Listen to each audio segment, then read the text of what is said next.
Hey everyone, welcome to another installment of Echo Wirm Live. This is a live stream that we do every other Thursday, typically around about 4 o'clock, 5 o'clock Eastern time over here in the United States. That way, all of the American viewers on the channel can kind of be a part of this at the end of their school or work day. And over in Europe, then we get people kind of winding down for the night and try to mix those two crowds. If this time doesn't work for you, you are always more than welcome to listen after. If you guys are listening after the fact that we are going live, thank you very much for being here. If you guys have questions that you want answered ever on a live stream and we don't get to them, just drop them in the comments below and we'll pick them up the next time we do one. Today is October 10th. That means in 2 weeks, October 24th, we will do our next one of these open Q&A live streams. And all of these can include questions about the books that we cover on the channel, the future of the channel, what's coming up on the channel, or just questions about YouTube if you have that sort of thing in general. But of course, I'm Ty. I'm the guy you hear on Echo Wirm and Echo Wirm Audiobooks. So if you've never seen my face before, this is me. I am the guy who records all of the audiobooks for the channels. If you guys have questions in the live chat, you are always welcome to do so. Lainey says, love your shirt. Thank you. I just got this a couple weeks ago. I'm very excited that I actually finally have a Camp Half-Blood t-shirt. I, for whatever reason, have not had one for my entire decade and a half that I've been a Percy Jackson fan. But now I can do it. I have a Cameo account, so if you guys ever want me to read things in Percy's voice, this makes me look a little more like Percy now, especially with my hair darkened for the winter. So that brunette also compliments the shirt. Thank you guys very much. Appreciate it. I do have some pre-prepared questions, but like I said, if you guys have stuff you want answered, feel free to drop it in the chat. I have a bunch of the same questions to start with. Of course, Food763 says, you should read Trials of Apollo. Mike Miller says, please do Trials of Apollo. Skylar Seidenkran said, do you plan to do the Trials of Apollo? Snickerdoodle says, are you going to do Trials of Apollo? X-Nixie says, are you planning on doing Trials of Apollo? Gabriela Trujillo says, will you be doing the Trials of Apollo series? And McTatertot says, is Trials of Apollo on your Patreon? The answer for that last one is yes, it currently is available. We are, what's the word I'm looking for? We are debuting daily chapters of the first of the Trials of Apollo book over on Patreon right now. That's as little as $3 a month. That's all you have to pay for all access to advanced content. There is nothing hidden from you behind more than just a $3 paywall. So if you guys want to jump ahead of the channel by about 2 months, you are always welcome to do so. That's over, should be a link down in the description below, patreon.com/EchoWirm. I think we're on chapter 6 or 7 as of this morning of Trials of Apollo, but then you also get the entirety of the Kane Chronicles, which once the Kane Chronicles are done on the channel, right now we're currently on the first book. The first book has significantly more chapters than the rest of the series, but once we're done with all 3 of those books, then I think it's December 13th or December 14th, the Hidden Oracle of the Trials of Apollo will start to air on the channel, so look forward to that coming up soon. Mariah says, hello from Minnesota. Well, hello. I am not actually in Minnesota at the moment, but I'm very close to it. So make your best guesses at where I'm currently located. But thank you very much for noticing my Minnesota flag behind me. Let's go to a question from Notorious Guava, who says, can you read The Silver Chair? Yes, Silver Chair should now be available. I don't think it was available when you made that comment. All of the Chronicles of Narnia series is available on Patreon. That's, again, that $3 paywall. But the first 6 of the 7 are currently available on the channel as of this going live. So Silver Chair should be there. All of the first 5 books should be there. And then we will start the last battle as soon as we're done with the Hunger Games. For copyright purposes, Hunger Games isn't currently on YouTube, but it is airing daily chapters at midnight Central Time every night on Patreon for free. So if you guys want access to that, all you have to do is go over there. You don't have to pay for anything. Ladybug asks, when does Hunger Games come out on the channel? Legally, I can't. I have been contacted by Lionsgate and the publishers of the Hunger Games books, and I cannot put them on YouTube. But we have them over on Vimeo. We have Ballad of Songbirds and Snakes for free available on Vimeo. Hunger Games will be available on Vimeo for free once we're done airing it daily on Patreon. But if you want it for free, it is currently airing daily on Patreon, kind of like we do on YouTube, but just with that added caveat that we can't have it on YouTube. So the first one is up in full over on Patreon for my paying members, as well as the first few chapters of Catching Fire now. Let's go to a question from Carl Shepard, who says, what happened to the last battle. The last battle is currently, I think I just said that, is up on Patreon behind a $3 paywall. It should air on the channel probably, I think, the end of November is when that starts airing on the regular channel. So if you guys are patient with that, you're more than welcome to do so. Otherwise, just head on over to Patreon and get full access to the whole series. It's about 2 months in advance right now, I think, that $3. Lanybug says, have you read Shatter Me? I have not. It is on my reading list, though, so I will let you know when I get to that. Let's see here. Liefian says, is there a part where Leo returns to Camp Half-Blood? Yeah, so I don't think this is a major spoiler, but Leo does return to Camp Half-Blood in Trials of Apollo. It's kind of the last thing that happens in the first book. So Leo is a major character in Heroes of Olympus. He does return to Camp Half-Blood later on in the series without any super major repercussions that affect spoilers going on through the rest of the series. So yes, he does reappear in Trials of Apollo.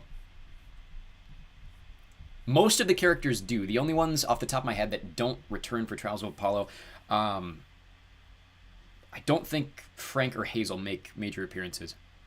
It's been a while since I've read the book. It's been a while since I've read those books, but like Percy appears in the first couple chapters. Annabeth, can't remember when she shows up. Jason and Piper show up pretty significantly, play a significant role in the series. And then, yeah, Leo returns as well as a bunch of other characters. Nico and Will and that sort of thing are there from the beginning. So it's a lot of characters we've already seen that do end up coming back. Lanybug says, what do you think the 8th Percy Jackson book will be about?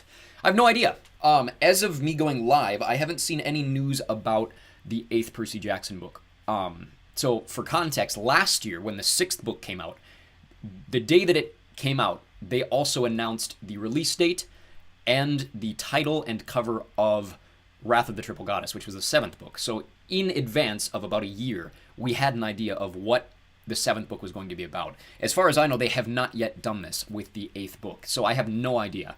I really just have zero context for anything going forward, so I can't make any guesses at the moment, which I'm sorry. I know you want an answer. I would really love to see Hades again, but that's me personally. I know he has appeared several times throughout the series. I just enjoy doing his voice, and you know me, I'm always partial for Garion showing up again, so that's my little 2 cents about who I want to appear, but I don't know actually who will appear.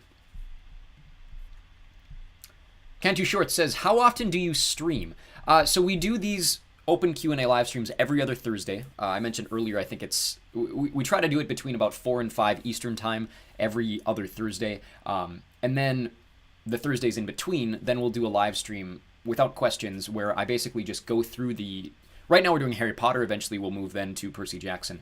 But instead of just reading the books, then we're going to go through and talk about them and analyze them. Those are available as a podcast. You can find them on the channel. You can also find them over on Apple Podcasts, Spotify, Amazon Music, all those other podcast spots. If you look for the Echo Wirm Echo Chamber is what we're calling it. So I think there's 4 episodes that we've done so far going through the first of the Harry Potter books. Like I said, we'll get through all Harry Potter, and then we'll move on to Percy Jackson, that sort of thing. But it's more of an analytical podcast, rather than just me reading through the books. Flick Street Production says, hey there, sorry I'm late, no big deal. Welcome. Super Sentai Fan says, love your stuff, Echo. Really helps me get through my work days. Well, thank you very much. I'm happy to hear that and happy to be a part of it. Logan Harvey says, I'm sure you plan to get to the Magnus Chase books, but any idea when they'll appear on the channels? As well, do you plan to ever do the Greek hero / Greek god books? Yeah, so my plan right now, on the channel, we are going through the Kane Chronicles books. We'll go through all 3 books, and then we'll go through all 5 Trials of Apollo books, followed by The Sun and the Star, and then Magnus Chase will be the last series. So off the top of my head, if I remember how many chapters there are, and doing a chapter a day, I want to say Magnus Chase starts at the end of the spring. So like April-ish, maybe May. Subtract about 2 months for Patreon. It'll air on Patreon earlier than that. But then kind of interlaced with that, I've been doing all of like the side books. So I've already done the Demigod Files. I've already done the Demigod Diaries. I've recorded I think it's out actually, the Camp Jupiter Classified, which is like the Trials of Apollo, like Camp Jupiter one. I have not yet done Camp Half-Blood Confidential, which is the other one of the Trials of Apollo, and then there's Percy Jackson's Greek Gods and Greek Heroes, which I have also not done. The one that I have done that is not out yet is the crossover series between Percy Jackson and the Kane Chronicles. That will air the day after Serpent's Shadow finishes on the channel. It is currently out over on Patreon. So yes, I will get to them eventually. Magnus Chase, I want to say, starts the end of the spring, and then the Greek Gods and Greek Heroes sometime, hopefully. It is on my list behind me, so I should... Where's that here? I'm going to do Camp Half-Blood Confidential first, and then I'll get to Greek Gods and then Greek Heroes. Flick Street Productions says, the battle with I think it's... what is the character's name? It's not Garion, it's... Garrus. Yeah. Geras is how you spell that. In Chalice of the Gods reminds me of Puss in Boots' battle with the wolf bounty hunter in Puss in Boots: The Last Wish. It's very similar. The backstories and the motivations of the villains, or purpose of the villains, are very similar. I actually thought the same thing when I read it, to be honest with you. Mariah says, how much of the series do you think Rick Riordan will do on Disney+? I'm hoping all. I would also hope all. There's complications with that, though. So keep in mind that these kids are supposed to be 12 years old in the first season. They're played by actors who are like 13, 14 years old. Ideally, you want to have one season per year. That's not going to be the case. You're probably going to have 2 seasons every 3 years, if not 2 seasons every 4. And so by the time you get to the end of the first 5 books, you're going to have adults playing 16-year-olds, which is still fairly common, although casting directors have kind of tried to shy away from that a little bit. But then when you mix in the Heroes of Olympus series, then it gets more complicated, because you have 5 books that take place in a single year. And so if you do 5 more seasons of that, you are getting to the point where your characters are approaching their 30s, and they're still supposed to be playing 16 to 17-year-olds. And so I think they'll probably stop at 5. If they were to go further, my guess would be they'd skip the Heroes of Olympus books and go straight to books 6, 7, and 8 of Percy Jackson, would be my guess. And so I'm thinking 5 seasons is what they're going to shoot for. But beyond that, I have no idea, because, like I said, the casting of the characters gets significantly more complicated as the actors age. Let's go to a question, kind of a follow-up to what was just asked in the chat. Assad Giratina says, will you be reading other Rick Riordan books on YouTube? Yes, I'm going to do all of his main ones, including pretty much all of the side books. Then, when it comes to... People have asked me if I'm going to do the Rick Riordan Presents books. The answer is possibly, but definitely not all of them. So if you don't know what the Rick Riordan Presents series is, it's basically books that could exist in the Percy Jackson canon. It has to do with like various mythologies, like Korean mythology, ancient Chinese mythology, Persian mythology, Native American mythology. And they're kind of all written in the spirit of like a Rick Riordan book, but they're not written by Rick Riordan. And the good news for Rick Riordan then is he can slap his name on it, it sells better, and he makes a ton of money, and so do these authors. The bad news for me as an audiobook reader is you are getting dozens of these coming out every single year, and there's no possible way I could ever keep up with that. So I think what I will solely promise to do every of the mythology books written by Rick Riordan. And beyond that, I'll kind of pick and choose. So yes and no, if that answers. Zarena Angel says, is there going to be 2 more books after Wrath of the Triple Goddess? No, I believe only 1. As far as I know, they've only promised 1 because the whole plot of Chalice of the Gods and Wrath of the Triple Goddess is Percy needs 3 letters. And so the first book has to do with him getting the first letter. Second book has to take place with with him getting the second letter. And then the third book that's not out yet, has not been named yet, will take place with the third letter. And then, of course, we know after that, Trials of Apollo happens, and then Percy and Annabeth go off to college. So if they were to make one after the 8th book, it would be about Percy and Annabeth in college, which is not something they've explored yet. But as far as we are aware, the only book that has been announced yet is Percy Jackson 8, which supposedly will come out next fall.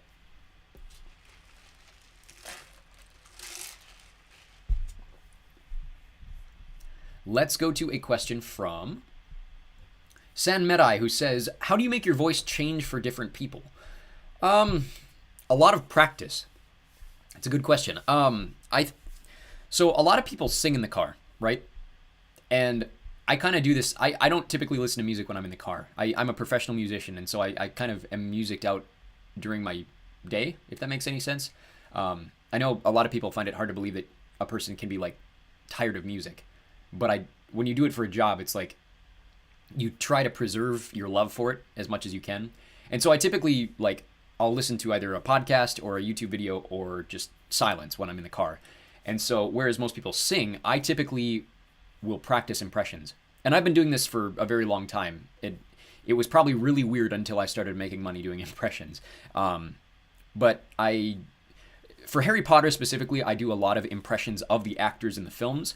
With Percy Jackson, it's a little more all over the place. So most of the main characters, I'll try to use like a St. Louis accent, just like a very standard mid-American news anchor, like no accent American accent, if that makes any sense.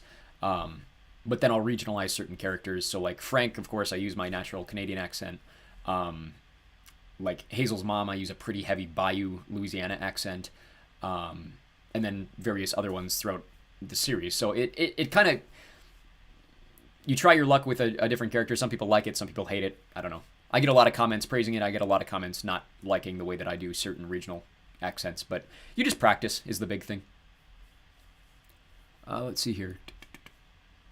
Flick Street Productions says, James Patterson also has his own Presents thing, just like what Rick Riordan does. I've read his Presents series, which is written by author Carrie Maniscalco.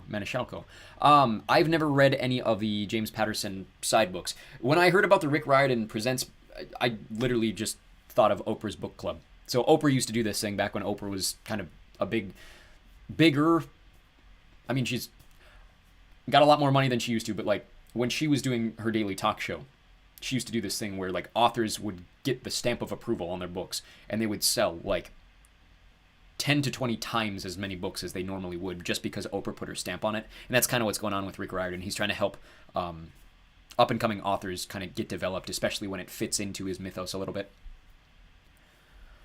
Super Sentai fan says, what made you want to start doing audiobooks? I've mentioned this before. I don't think I mentioned it in a while. The backstory to my channel is a little complicated. So I've always wanted to have a YouTube channel, and I have a few. I always wanted to make just like long form film content, and I have realized now, having done it a few times, I don't really enjoy doing the whole editing thing. But I was doing audiobooks because I wanted to start reading.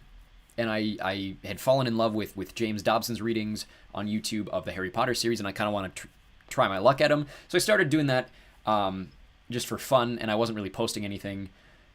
And then there was an incident that happened almost 2 years ago now, where my wife was pregnant with my son, and a tire exploded in my face. I was filling a tire on my vehicle, and it overinflated and exploded, and like the entire half of my face was completely gone. And so in that moment, it was kind of like not really a life flashes before my eyes kind of thing, but I got kind of obsessed with, if something were to happen to me, especially with an unborn kid on the way, like what am I leaving behind for this kid? And so now my son, of course, is almost 2 years old, but it was one of those moments where I thought about all the things that I loved doing with my parents when I was little. And one of the big things for me was reading with my dad. I have very fond memories of reading the Diary of a Wimpy Kid series with my dad, reading Harry Potter with both my parents. And even if something were to happen to me going forward, like I want my children to have that access. And so I kind of started this privately as just making a back catalog of me reading books, and a lot of my favorite books, so Percy Jackson, Harry Potter, that sort of thing. And then I started posting them, and I'd been doing it for about a year, and then all of a sudden the Percy Jackson TV show came out, and overnight I went from like 50 subscribers to like 500 subscribers, and then at one point, then we're through the thousands, and at one point we were monetized and that sort of thing, and so that's kind of the backstory to the channel there. It's a little complicated and a little bizarre, but that's how the channel started. So that's why I started doing audiobooks, and now you guys have kind of influenced me to keep going, because we have this community, and I love just doing this for you guys, and the responses I get from you guys about what these works mean to you, and what my work for them has done for you guys and your enjoyment of them and that sort of thing. So, Zarena Angel says, are you going to read more of the Dune books? Good question. I also had a pre-prepared question that was very similar, so I want to go to that one real quick. Asking, this was from, where's it at here?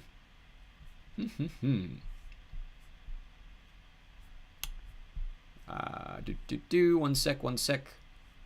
Let me find it. Question about Dune. For some reason I can't find it. I apologize. Whoever asked it originally, I do apologize. So, but the question is, am I going to do more of the Dune books? Yes, I'm going to do at least one more. So we've done the first Dune book, which encompasses the first 2 films. And then, it's in my daily read pile. Dune Messiah is the second book in the Dune series. I am going to do Dune Messiah. It should air on the channel in January. But beyond that, I don't know. And the reason being, it's a little more complicated. So, Dune is a book series that I really, really enjoy. It's not a book series that I enjoy narrating, for a variety of reasons. I've mentioned this before. Dune is written from a very, very bizarre perspective, where each sentence can be told from a different character's perspective. It bounces around very, very aggressively. And reading that as a narrator, trying to get the feelings of these characters the way that I do in my other books, is very hard for me. And so I got through Dune, the first one, which is a bit longer than Dune Messiah. And I committed to doing Dune Messiah. But beyond that, I don't know if I'll do books 3, 4, or any of the other ones beyond that. So I'll promise you Dune Messiah, but beyond that, I don't know. Super Sentai Fan says, how much do we need to hit on Patreon for you to do Twilight? 1,000 paying members would be really nice. I think right now we're at like 500 paying members on Patreon. If we hit 1,000, I will do Twilight. So if someone can campaign for that, if we can get 1,000 paying patrons on Patreon, I will fast track my way through Twilight. Flickstreet Productions says, I actually liked doing book readings when I was younger. I did one for my family and did a Berenstein Bears big chapter book, Maniac Mansion. I love those books growing up. Yeah, I grew up with those too. I've been trying to do a few children's books. I don't know. It's kind of odd because a lot of them are picture books, and then I feel like I should have the pictures on the channel, and that's not typically something I do. So there's a couple that I'd like to do, especially ones in multi-languages. I know Oliver has been asking me to do a chapter of a book in Norwegian. I don't know if I can do a full chapter in Norwegian. But I can definitely do children's books in Norwegian if I put the time into editing them. So there may be something coming in the future where I do some other books in different languages on the channel, mostly kids' books. But that's in the process, and I'm still kind of brainstorming through that. Let's go to a question from Unique Horn, who says, when are we getting Fablehaven on the channel? Good question. I have recorded the first 3 chapters for Fablehaven. So Fablehaven will air in the midnight slot right after Catching Fire. So right now, the midnight slot on the channel is Hunger Games. After the Hunger Games, it'll be The Last Battle. And after that, it'll be Catching Fire. And right after Catching Fire will be Fablehaven. Right now over on Patreon, we are on Catching Fire. So I think at the end of October or just right at the start of November, it should start airing over on Patreon. And then at the end of December is when it'll start airing on the YouTube channel. But yeah, Fablehaven is a series that people have been asking me for about a year now, so I'm finally getting to it. Let's go to a question from Mariah says, I grew up reading Percy Jackson and never finished the rest of the Sister series. You've been helping me achieve that. Well, thank you. You're not the only person who's said that. I think a lot of people really struggle with the different narrative. It's not written from a first-person perspective, and it's written from multiple different perspectives. And I think people have a difficult time with that changeover, coupled on top of the fact that Percy is not one of the main characters in the book and doesn't even appear in the book. And so if my reading can help that transition be bridged, then perfect. I'm very happy to do so. Silas Steinke says, can you read The Red Pyramid chapter 25? Yeah, it should be coming out. Where are we at right now? I want to say it comes out tomorrow. Because this morning we had chapter... Let me find it here. I got to scroll a little bit. This morning we had chapter 24, so yeah, it should be airing tomorrow. We have daily chapters that air every single day, so... Mariah says, thank you so much for your work. Well, thank you very much. Appreciate it. Angel Rowell says, how often do you upload chapters? I think I literally just said that. Usually it's twice a day. So we have like the midnight slot, so it's like 1 o'clock Eastern time. Right now, of course, it's not airing on YouTube. I talked a little earlier about the fact that we can't have Hunger Games on YouTube. We did get a cease and desist letter from the publishers. And so right now we have Ballad of Songbirds and Snakes over on Vimeo and Patreon for free. We also have the first 5 chapters of Hunger Games available, and a new chapter will air for free on Patreon instead of YouTube every single night in that 1 a.m. Eastern time slot. And then we also have kind of the 11 a.m. Eastern time slot, which is where we get all the Rick Riordan stuff. So right now on the channel, it's the Red Pyramid, a daily chapter, and then after we get done with the Kane Chronicles, then it'll move on to Trials of Apollo, and then once we're done with that, Magnus Chase. Let's see here. Flick Street Production says, I'm planning to add 2 children's book series to my audiobook schedule. The Berenstein Bears, Big Chapter books, and the Bailey School Kids books. Did you ever read them growing up? Yes. Not many of them, but I think 1 or 2. I don't remember anything about them, though, but that sounds very, very familiar. Let's go to a question from Chantel says, can you read The Last Olympian next? I have already read The Last Olympian. All of the Percy Jackson books, the entire original 5 series, and then the 2 new ones should all be on the channel now, including Wrath of the Triple Goddess. As far as I'm aware, apart from the official audiobook, I am the only full audiobook of Wrath of the Triple Goddess, which is out on YouTube, which I'm very proud of. I recorded it all in a single day. The book came out at midnight. I had it done by midnight the next day. It is nothing. That's something I will never do again. It was a very long and exhausting day, and props to my wife for allowing me to do it and handling everything around the house while I just kind of disappeared for a full day. But yes, Wrath of the Triple Goddess. All of the Percy Jackson books should be available on the channel in the Percy Jackson or Camp Half-Blood playlist. The full series of the Heroes of Olympus should be available there too. Once we're done with Kane Chronicles, they will also all be on the channel, and then same thing, Trials of Apollo and Magnus Chase. Let's go to a question from a couple different ones, similar questions. Sarcastic King Dude says, which is your real channel, Echo Wirm or Echo Wirm Audiobooks? And Scuff Teddy says, why do you have 2 channels?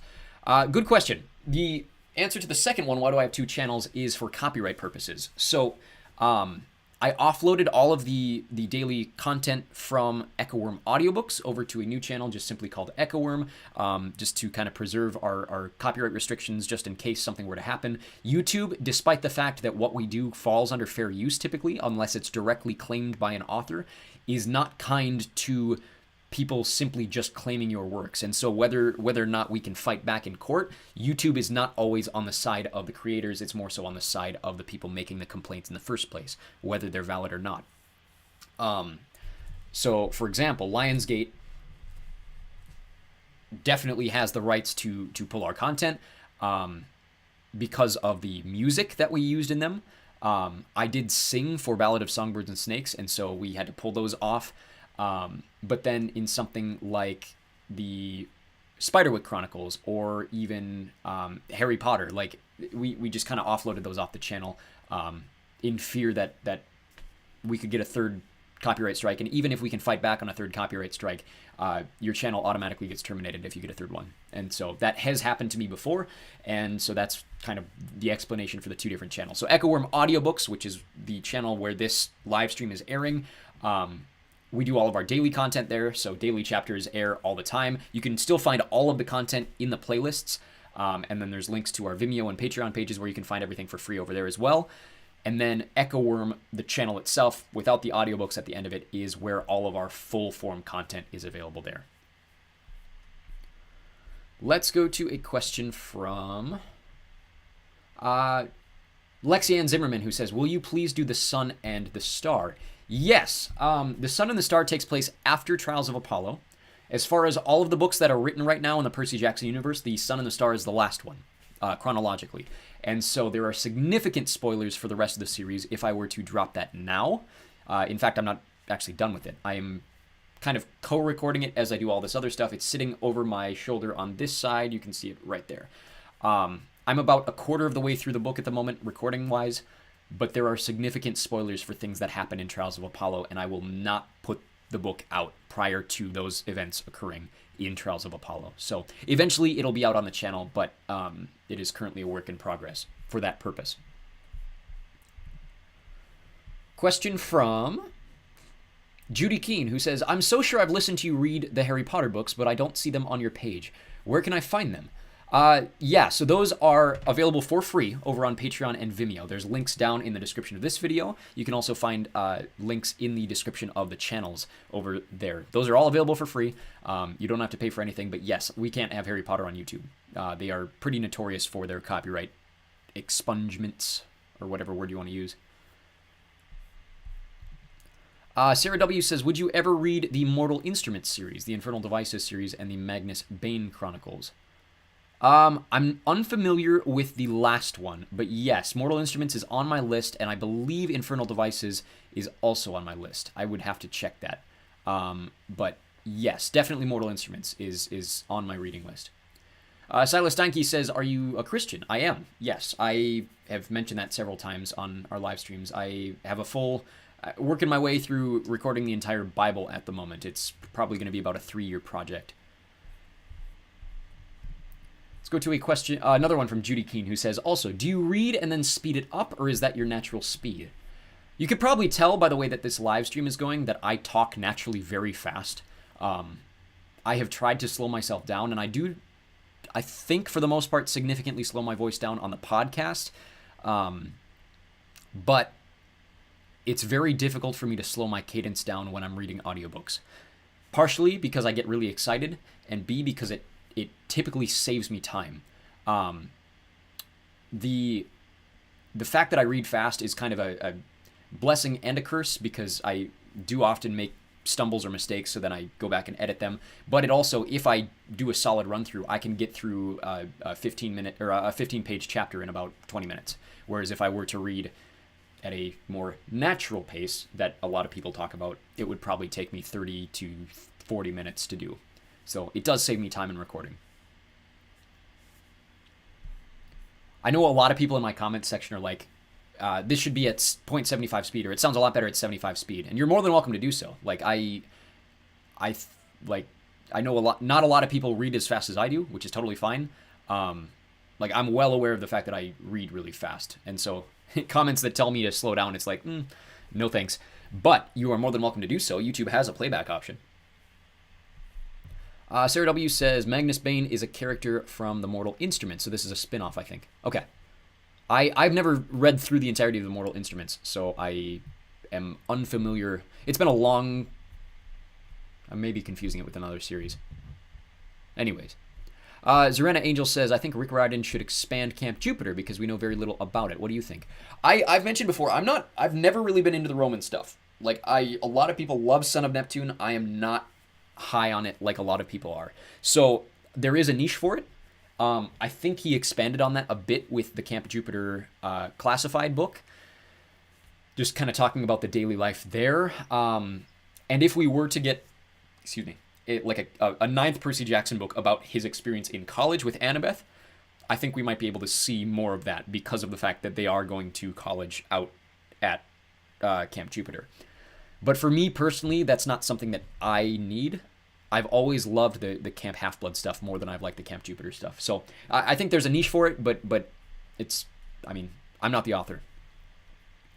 Flick Street Productions says, what kind of microphone do you use for recording? I'm looking for a new one for my channel. I have an Audio-Technica AT2020. It's just a desk stand USB microphone. I have tried more complicated setups before. I had a professional vocal recording microphone that I used to run through an Apollo Twin. I mentioned this before. My professional background is in studio audio recording, and so part of why my recordings don't sound that great is the space that I'm in. I don't have the ability to change my space. Whereas a microphone wouldn't do a significant amount of difference, but the setup that I used to have was actually, despite being about 5 times more expensive than my current setup, sounded worse because of the space that I was in. So it's kind of a balance between your recording space and the microphone that you use. And I switched to a significantly cheaper microphone, which allows me then to save money on other things.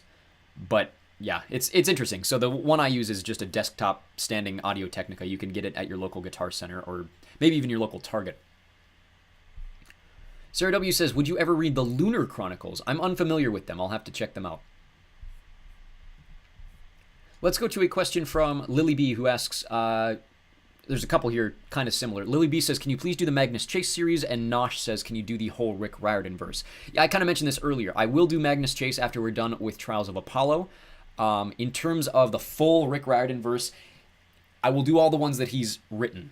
I won't commit to the entire expanded like Rick Riordan Presents universe, but I will definitely do all of the Percy Jackson books and associated spin-off material. I will do all of the Kane Chronicles and associated spin-off material, which I believe I've already done, and then I will do all of the Magnus Chase series too. Magnus Chase is one I'm interested in because I've never finished it. I read the first one when it came out, and I was at the point in my life where I was very busy with other stuff, and I wasn't really into reading at that point, and so I've never finished the series. Julia Gulia says, will you post to any other content sources like Apple Podcasts or Spotify? Not the audiobooks, which I know is kind of disappointing because I'm sure that's what you're asking. I know that would make it easier for a lot of you guys to listen to it, but for copyright purposes, Spotify would be a nightmare. YouTube is a little more lenient. You can get away with it because of fair use copyright. Spotify is significantly sharper with that. Their content pickups, because of the fact that they are an audio-based medium rather than a video-based medium, are a lot harder to get by than YouTube is. But the good news is we do have content over on Apple Podcasts and Spotify. It is the podcast that we do every other week. Right now, I mentioned earlier, we're going through the entirety of the Harry Potter series. Once we're done with that, then we will go through the entirety of the Percy Jackson series. Not reading the books, but going through and analyzing things in the different chapters. So feel free to check that out. Just look up the Wirm Echo Chamber. There's also links to it available on the channel. You can find all of the recordings of the podcast so far on the channel in the podcast titled The Echo Chamber. Let's see here. Zarena Angel says, are you going to do Christmas books like The Nutcracker, A Night Before Christmas, and The Velveteen Rabbit? I certainly could. You're the first person to ever ask me about Christmas material. I am working on the Goosebumps, one of the Goosebumps books. You guys have been asking me for Goosebumps for a while, and I decided to fast track one before Halloween. So there should be a Goosebumps one out before Halloween. In terms of Christmas material, I could probably get one of those out before Christmas. The others I'll put on kind of my long-term list, but I'll certainly add to it there. Flick Street Productions says, do you connect your microphone to your computer via a soundboard or just plug it into your wall socket or just connect it to your computer itself? My microphone is powered through my computer. It's just a USB-C to USB-B cable, which is pretty standard for desktop microphones. So I don't need a soundboard. With my old professional setup, I did. I have a desktop recording monitor interface called an Apollo Twin, which you can find pretty much anywhere on the internet. They're fairly pricey, which is why I kind of switched. I felt like I was spending too much money on not a comparable product, whereas now I'm using a significantly cheaper microphone. So my recording process is, this live stream, for example, is being streamed through a program called OBS. OBS is a very, very common streaming service. So it's an app that you get on your computer. I think it stands for like Online Broadcasting Service or Online Broadcasting System. And basically what you do is you set up scenes. So for example, the scene right now has a video capture device as its visual source. That's the camera that you see me using. That's the visual source, and then I have an audio mixer in the app itself, which is getting signal from my microphone here. As long as I plug my microphone into my computer, and my computer registers the microphone, then it is accessible through my online audio mixer. I typically never change my microphone setup. I will never use two microphones in this studio. But in terms of the video, for example, if I were to switch to my, let's go to Percy Jackson. So this is, if I click one of my hotkeys, you're going to see my face disappear, and boom, all of a sudden you're on Trials of Apollo. So I have different scenes set up where it changes the visual medium. whereas now it's changing that source back to the video capture device. So that's a little bit of the technical side. You just have a video source and then a microphone source, and then I just record into my computer. YouTube's really nice because all of these are transported as like MKEV files, I think, instead of MP4 files. Most video services don't allow you to upload MKEV files, but they are significantly less data than MP4s. But YouTube's really nice because I can upload them straight to YouTube and it doesn't matter and it doesn't change any source from it. But then OBS also allows you to live stream, which is what I'm doing right now. So that's a little bit of the technical side of YouTube. At least other creators do different things. Some people record their audio through Logic, that sort of thing. I just go straight. I do very little editing on my videos. If that wasn't obvious. Speaking of editing mistakes, I did want to give a shout out to my wife real quick, who made this shirt. I mention it every live stream, but if you want to support the channel with various merch, this is our only option right now. It's the I Ate the Kitchen Table shirt. Available for $20 American as a premium unisex t-shirt. You can also get long sleeve tees, pullover hoodies, and crew neck sweatshirts for a little more than $20. A couple different color options there. It's got the Percy Jackson font as well as a little stylized trident underneath. If you don't know the backstory to that, somewhere in the middle of Sea of Monsters, the phrase starts, or the paragraph starts with, "I ate at the kitchen table," and I forgot the word "at." And you guys continue to remind me in the comments that I forgot to say the word "at," and so yes, thank you very much. There is also an option if you do want to support me without having to, do the Patreon thing. Down in the link below, there is a buy me a coffee link. You can just give me like a one-time $5 donation. Pays for a coffee. Pays for my strawberry acai refresher that I get every day. But that's the only asking for money that I typically do. I would gladly do this for free. I appreciate your guys' feedback way more than I need your money. So I'm happy to do this as long as we keep the community alive, essentially. Sarah W. says, have you ever thought of making a bookstagram where you showcase your books or even books you get in your collection? I haven't. My wife has tried to get me into book talk. I like that idea. The problem is I don't know that I have time for it. I'm fairly busy. I have a full-time job outside of YouTube. And so YouTube and all the promotion that I do on YouTube is all done in my free time, which is itself pushed aside because of the fact that I am married with children. And so that takes its own priority ahead of my work and ahead of my audiobook stuff. And so I would love to do that. It's just, can I find time to do that is the question. Would you guys rather me record more audiobooks, or would you rather me have that? Which there are positives and negatives to both cases. So that's kind of my answer there. I'll consider it. Cora says, Trials of Apollo when? Right now, if you go to Patreon. The first 6 or so chapters are up over on Patreon. Should be hitting the channel in December.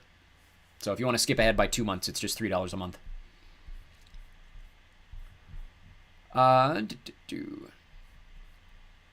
Zarena Angel says, would you want to read some of Robert Heinlein's stories? Your voice would be perfect for Have Spacesuit, Will Travel, and Starship Troopers. Heinlein's an interesting one. There are very few authors I just outright say no to. Heinlein is kind of for lack of the irony, it's a bit of a fine line because of the fact that he has some concerning material in some of his books. And some concerning views on the world. And I don't know if there's a big enough,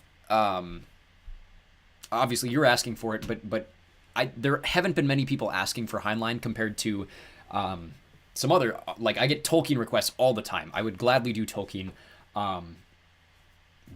With Heinlein, my big worry is that the material that I would cover may contain things that I'm uncomfortable recording myself reading, if that makes any sense. Especially his views on race are pretty contentious.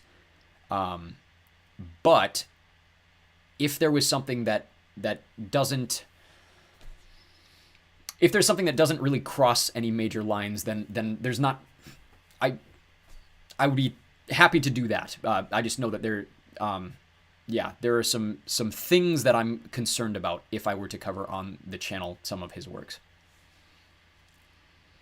Flick Street Production says, are you a bike rider? No, I'm not. I grew up riding mountain bikes, but no. own a singular vehicle, and that's kind of all I do. I don't have a ton of time to do stuff like that. I would love to. But no, I'm typically just a drive to work, drive to hockey, drive home kind of guy. Mariah says, what cabin do you think you and your wife would be in? Good question. I've always said I'm more of a Hades guy. My wife, that's a really good question. That's one I've never even considered, because I don't think she really grew up reading Percy Jackson the way I did. In fact, I know she didn't. But if I had to pick one for my wife without actually asking her, this is not a conversation we've ever had. I know her Hogwarts house, certainly. But if I had to pick a house for her, I would probably, or house, excuse me, a cabin. I would probably either pick, I think either Hebe or Iris would be the two that I would pick.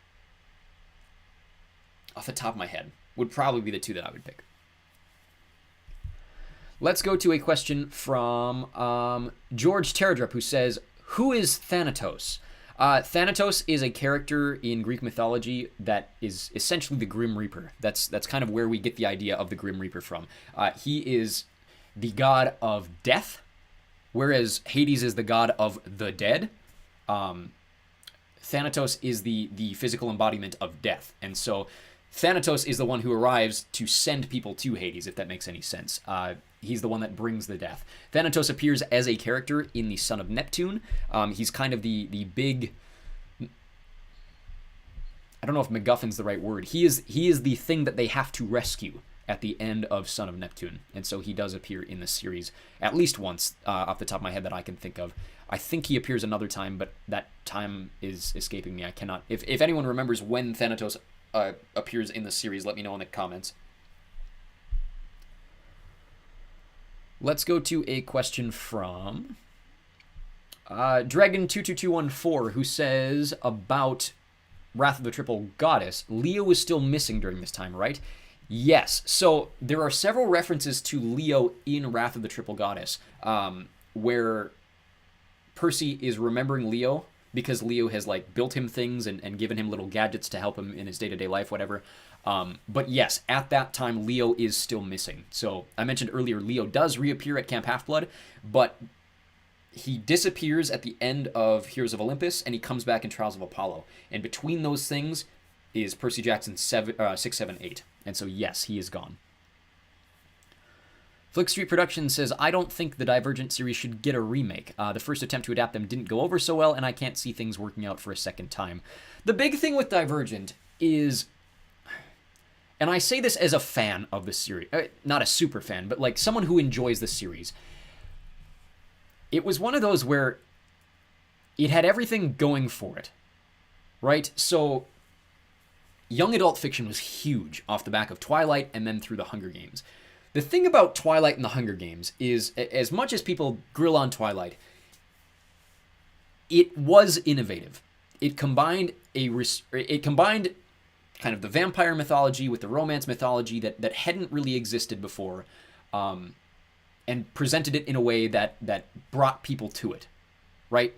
And it was a cultural phenomenon. Hunger Games was a huge cultural phenomenon. So it took kind of the war and romance aspect of Twilight and added this political intrigue element with young adult disaster, dystopian fiction, used kind of the setting of the Battle Royale.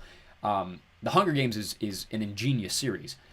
And so coming off the height of those, then you get all of these other book series that were fine on their own, but were basically given film series to feed that need for young adult fiction. You see that with The Maze Runner. You see that with Divergent. I don't think Divergent as a book series is the cultural phenomenon that the films wanted you to believe it is.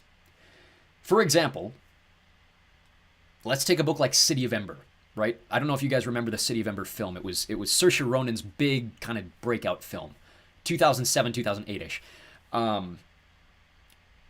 City of Ember is a great book series, really solid book series.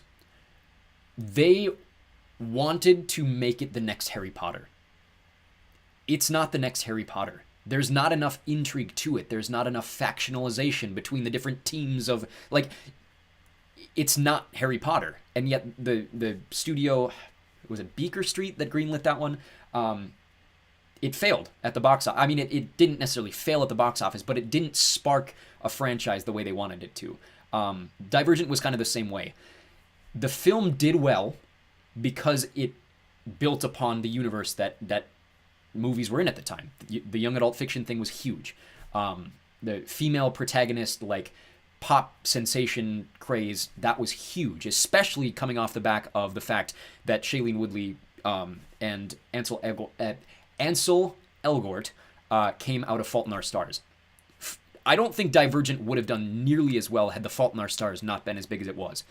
The books are good, but the films are not to the level that they say they are. And that's why the film series failed, in my opinion.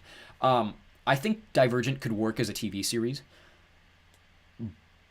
but you cannot promote it like it's the next Stranger Things. Like, it's not. It's not that. It's got this cute little gimmick of factionalization. It's got a compelling set of protagonists, but beyond that, the story just isn't big enough to support it, if that makes any sense. So I think you could redo it, but you can't present it as if it's the next thing that's going to change the world, the way that they did with the Hunger Games, the way that they did with Twilight, the way that they did with Harry Potter. It's going to fail, like you said. Vlixm says, what is your favorite dystopian series book? Boy. Catching Fire. Yeah. Pretty easily. I mean, I think it's very easily the strongest of the Hunger Games books. And if you... it is dystopian. Otherwise, I mean, 1984 is my favorite book of all time, but it's not a series book. So in terms of dystopian series, I would probably say Catching Fire, well and above. Yaya Aziz says, when is the Trials of Apollo coming to the channel? Also love your content. It's available on Patreon right now. If you go over to Patreon, $3 a month, you get the first 6 chapters of Trials of Apollo, a new one every day. It will be on the channel for free. I think December 13th or 14th is when it starts. Flick Street Productions says, the Beautiful Creatures movie adaptation was made in response to Twilight's success as a movie franchise, but it failed. The Castor Chronicles series was much better. Yeah, I mean, there's plenty of these. You saw it with The Golden Compass failed in trying to replicate the Chronicles of Narnia. And Chronicles of Narnia itself failed trying to replicate Harry Potter. For a variety of reasons, because of the fact that you have a 7-book series that is not centered around the same characters. It is very, very difficult to make a successful movie franchise out of what are essentially... I mean, it's you have characters that move from one book to another, but the Pevensies only appear as a full family in 2 books, right? They somewhat reappear in the 7th book. I have my own issues with the 7th book. That's beyond the point. But Chronicles of Narnia could not be Harry Potter because you don't have the main protagonists. Aragon failed. Golden Compass failed, I already mentioned. I'm trying to think of others from that era. Alex Rider failed. It's very, very difficult to do what Harry Potter or what Twilight did. And even Twilight kind of... Eclipse did not do very well at the box office compared to... Like, New Moon was huge. And then Breaking Dawn ended up being huge too, but Eclipse was not. And even the original Twilight took a little bit to get some momentum. Let's see here. Yasin Yafi says, have you ever read the Beyonders series? And if you have, could you read something similar? By the way, don't read that series. It'll most likely get you copyrighted and your channel deleted. Well, if I do read it, it'll probably then be over on... Thank you for the warning. I would probably send it over to Vimeo and Patreon, which is... We don't really have copyright issues over there. If you're looking for content that you may have seen on our channel before and you can't find it anymore, or if you're just looking for more content that we don't have here, I have the entire Harry Potter series over on YouTube and Patreon, or over on Patreon and Vimeo for free. We have all the Spiderwick books. Hunger Games will appear there when we finish them. All of the stuff that is not on our channel right now that you maybe have seen before is over on Patreon and Vimeo. Mariah says, have you done a series of unfortunate events? I've finished recording the first one. The first one should be up. Today's the 10th. I think it airs on Tuesday. So if you go on the channel, I don't know if it has like a upcoming videos thing on YouTube, but yeah, Zarena Angel says, are you going to read the series of unfortunate events by Lemony Snicket? Yeah. First one should come up on Tuesday. Should air there. It's currently available over on... Or no, hold on. Let me check something. It's on Tuesday for patrons, and it's next Friday on the channel. Yeah. So yes, I am currently working on them. I am hoping to do all 13 books. But yeah, the first one will be up on Patreon on Tuesday, and then on the channel on Friday. Let's go to a question from Manikandan, who says, why do the Naiads hate Percy? Good question. There may actually be an answer to this that I don't know. And so if I'm wrong, and you think I'm wrong in the chat, feel free to correct me. My interpretation of why the Naiads hate Percy is a bit of a complex issue. Because, so, kind of their anger all the time comes from the fact that the world is polluted. And it's kind of just we hate humans in general because humans are polluting our life sources, essentially. And then a lot of sea creatures.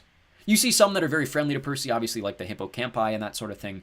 But a lot of, like, Poseidon's offspring don't like Percy because of the fact that Poseidon tends to favor Percy, and also they are somewhat jealous of the demigod children, or even think less of them. Like, Triton doesn't acknowledge Percy because Percy is a demigod, whereas Triton is a god, that sort of thing. And so you get a lot of, like, Poseidon's offspring that don't like Percy because of the fact that Poseidon either favors him, or they are kind of ignorant of demigods, if that makes any sense.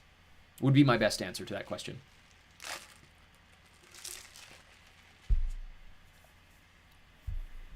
Let's go to a question from Naruto Shippuden, who says, can you please do Twilight? Yeah, I mentioned this earlier. I'll probably end up doing Twilight eventually anyways, but if you want me to fast track it so that you're not waiting 3 years on it, because I think if I looked at my daily chapter schedule, I think Twilight is like booked out till 2027. I think that's when it appears. Like, I have a full spreadsheet of like books and when they're coming out. And I think Twilight is down in like the 2027 range. That's if I continue to do this that long. I would like to, but yeah, will I do Twilight? If you want me to fast track it, if you want me to start working on it as early as tomorrow, get me to 1,000 paying members on Patreon, and then I'll fast track it. Flick Street Productions says, thoughts on The Great Gatsby? I liked its honest, biting commentary on the American dream of being wealthy and living in the past instead of the present, especially in regards to Gatsby. Yeah, so I'm from North Dakota originally, right? And so Jay Gatsby is the most famous literary character to ever come out of the state of North Dakota. But my thoughts on the book in general. I like it, but it was too depressing for me, if that makes any sense. Like, I enjoyed all of the characters. It was just a depressing book. And not in a way that, like, excites me. Like, there are some books that end very depressingly that still have, like, an air of excitement to them. For example, like George Orwell. All of his books end in kind of like a disaster.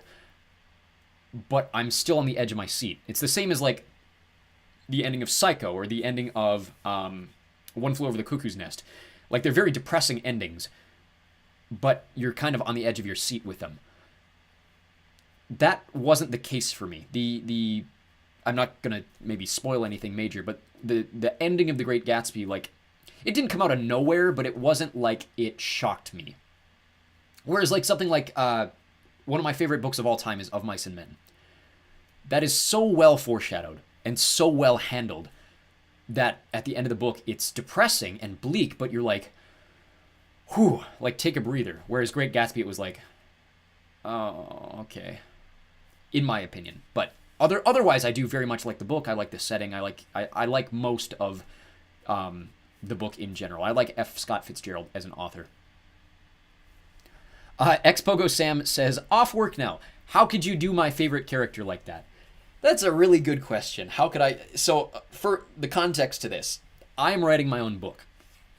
It is available on the channel at the moment. The first 16 chapters are now available, including the spoiler chapter is now out for everybody.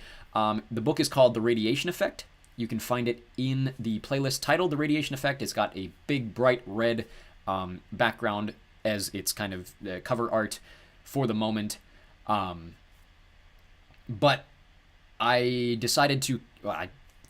it was coming. I killed off a major character in Chapter 16. So the chapter that just came out, you are more than welcome to read it or read the whole book and get the spoiler of who dies. Yeah. Xpogosam says, how could you do my favorite character like that? So the character that I killed off, one thing that I had an issue with in my first attempts to write through to this point of the book is I needed to make that death impactful. And in order to do that, I had to give emotional backstory to this character. I had to present them in a way that was sympathetic and made people want to associate with that character.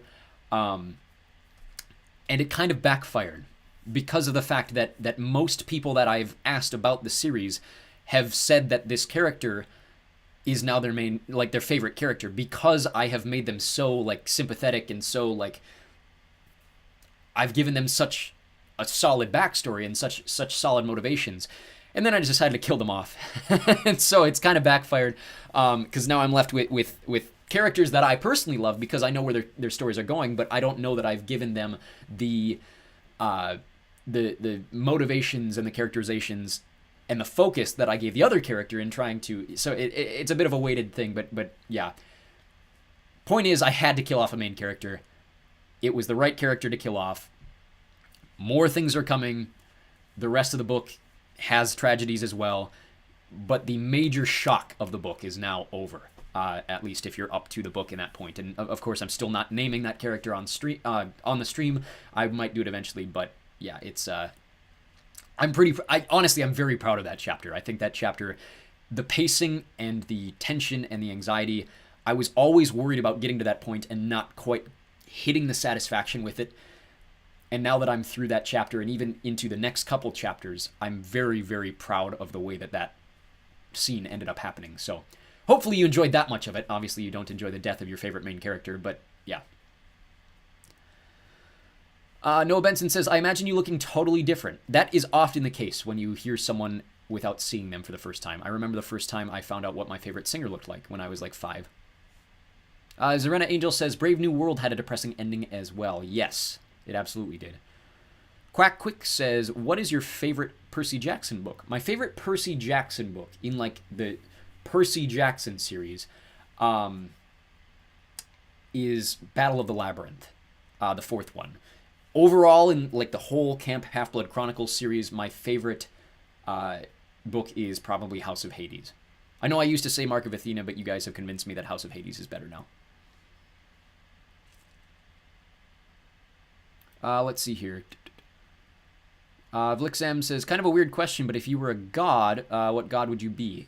Greek mythology, I would say... I've always been a fan of Hades, but I think my favorite like mythology being god... major or minor, is probably Nike. Let's see here. Xpogo Sam says, I'm compiling a handful of questions for you on the radiation effect. I'm realizing that it was very implied in that it was said so many times that if someone dies, it's specifically... Yeah.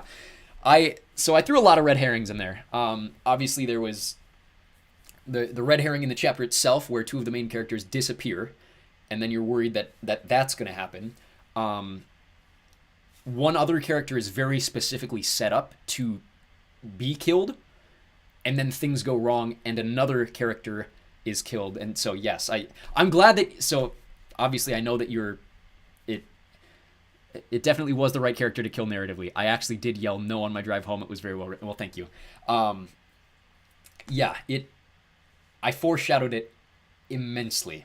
And I'm very proud of the way it turned out. And so, yeah, I'm happy to hear that now that you're rereading up to that point, you're seeing all of the foreshadowing to that going forward. So my interesting take now is to see how I'm going to handle the repercussions of that.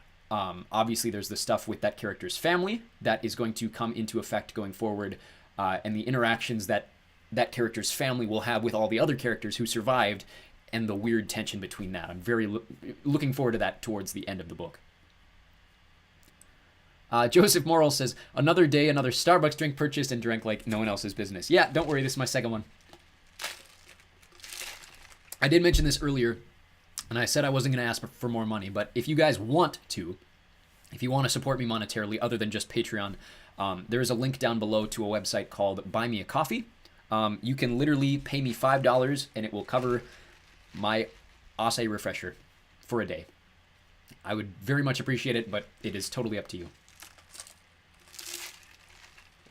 Flick Street Productions is asking, have you ever heard of the Three Stooges or Abbott and Costello and Laurel and Hardy? Yes, I definitely have heard of all of those people. I'm a bit of a film buff, so there are very few things in film and comedy and just like the history of film and television that I'm not aware of, especially when you give big names like that.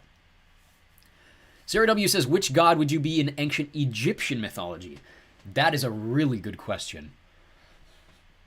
Probably Thoth. I'm a bit of a nerd. If that wasn't obvious, I am a bit of an information hound. And so, yeah, I think Thoth would be the easy answer. Joseph Morrill says, also sorry for not showing up in live stream for a while. I didn't know... about the coffee. Yeah, I do have a coffee problem. Yeah, you're more than welcome to, but I do drink a lot of caffeine. So if you'd rather not feed into my addiction, then maybe don't go to Buy Me a Coffee.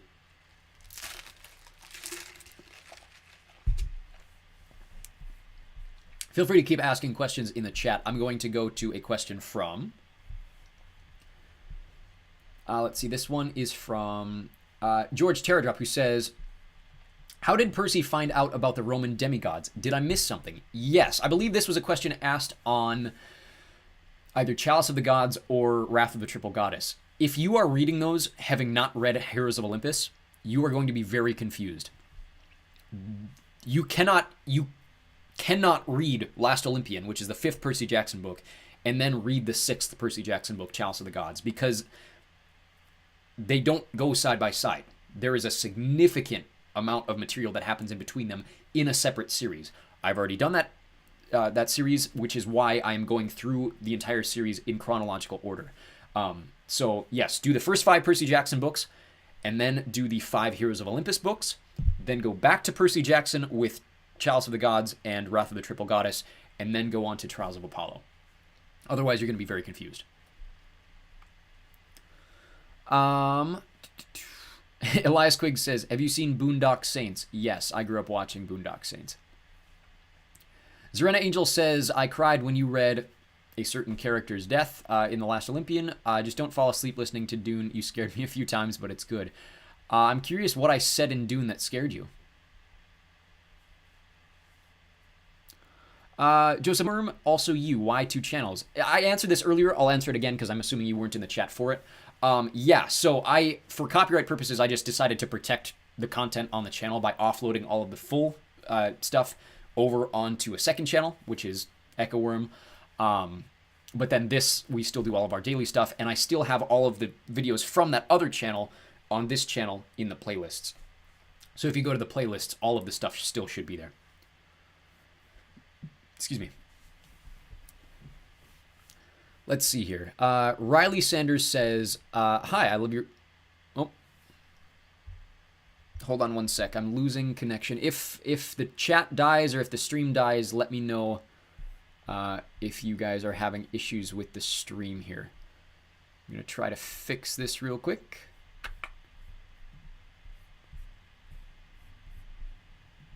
Okay. If the stream dies, let me know. Where was I at here? Riley Sanders. Hi, I love your voice. Please tell me who's your favorite goddess and god and who's your favorite monster. Yeah, so god and goddess are probably Hades and Nike for me. And who's my favorite monster? I always say Garion. I don't know if you'd consider Garion a monster or just an immortal character. But if you're going like strict monsters, I'd probably just say the Minotaur. Xpogo Sam says, I would have hated it for them to be them too, as I'm looking forward to their redemption arc, but your choice is far more gutting. Yeah. So the interesting thing about that, at least for me as the author, is the redemption arc for said character that you've named is fueled by the guttingness of the loss of the other character. And so it's kind of in the aftermath of the death that the other character then kind of comes to the realization that, oh, I've kind of been a crappy person. I might want to fix what's going on. So it's a bit more complicated than that. That's an oversimplified version, but let's see here. Sarah W. said, by the way, I'm always happy to answer questions about radiation effect, so please feel free to keep asking them. Sarah W. says, I don't know what it says about me when I identify most with gods of death like Anubis and Hades. I have no idea. I'm very similar. I especially with Hades. Yeah. I don't know that it says anything necessarily about you, unless you want it to. Joseph Morrill says, I wasn't aware of the current Echo Worm channel lore. Appreciate it. Also, Magnus Chase is the last in the timeline, right? So in terms of my recording timeline, yes. Magnus Chase takes place before Trials of Apollo. Magnus Chase kind of takes place between the new Percy Jackson books and Trials of Apollo. It's kind of hard to explain. There's a throwaway line in Trials of Apollo about Annabeth being gone because she's up in Boston. And Annabeth is up in Boston to deal with Magnus Chase. And so if you're asking about like the timeline of the whole series, Magnus Chase, like it doesn't really matter where Magnus Chase sits because it doesn't really interact with the other series that much, apart from Annabeth showing up in it. But it does, like, Kane Chronicles takes place right around the end of Heroes of Olympus, and then Magnus Chase takes place like right around the beginning of Trials of Apollo. But the what was I going to say? In terms of the recording timeline, then yes, Magnus Chase will be the last one we do, which will be after Trials of Apollo. Vlixam says, do you have a favorite musical? Good question. So I've always said this. I grew up in like doing theaters and junk, and all my friends used to hate that I would say that I hate musicals in comparison to plays because I think it destroys acting. That's not always the case, but I have never been a big musical fan.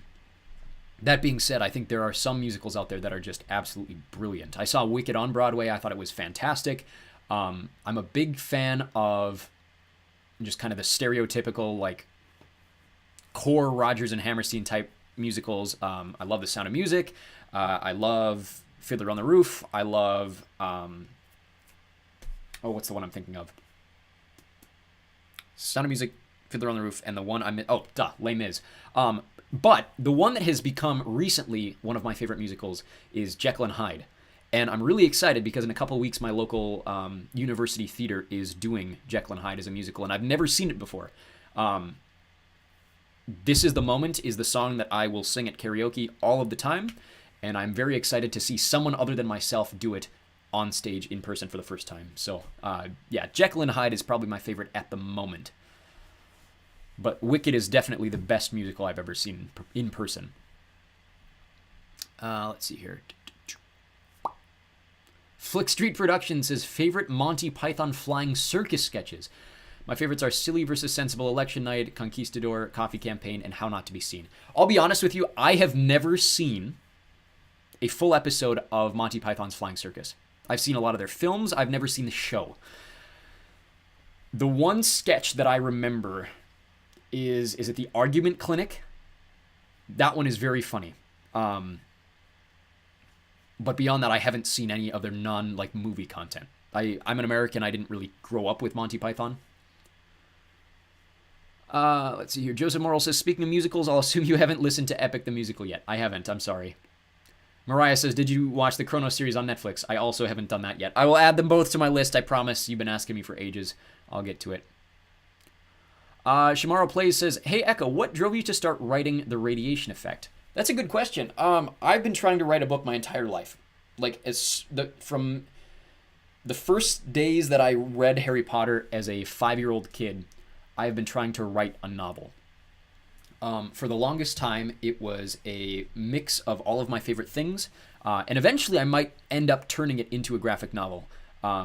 It's about this kid named Eric who lives in a world where basically the Jedi exist, the wizards exist, Hogwarts exists, Lord of the Rings exists, and Avatar: The Last Airbender exists. Now, obviously, I couldn't write that as an actual book without taking significant liberty changes to the source materials that I'm deriving from. But those were the stories that I used to write as a kid. And like I said, eventually, if I can refine them and make them my own thing without being obvious parodies of the stuff that I'm taking from, I would love to make a graphic novel series of that someday, because it'd be for a much younger audience. When I got to middle school, I started really focusing on young adult fiction, specifically with like Hunger Games, Divergent, that sort of thing. And that's where the idea for the radiation effect came from. I have been rereading a lot of my old writings, and first of all, my writing was terrible. My writing has, for most of my life, been really, really bad. But it's significantly different than where it used to be.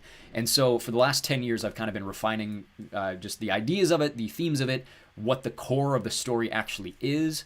Because it's not just an adventure, like coming of age romance novel. It's significantly deeper than that, and significantly like it's a political action thriller.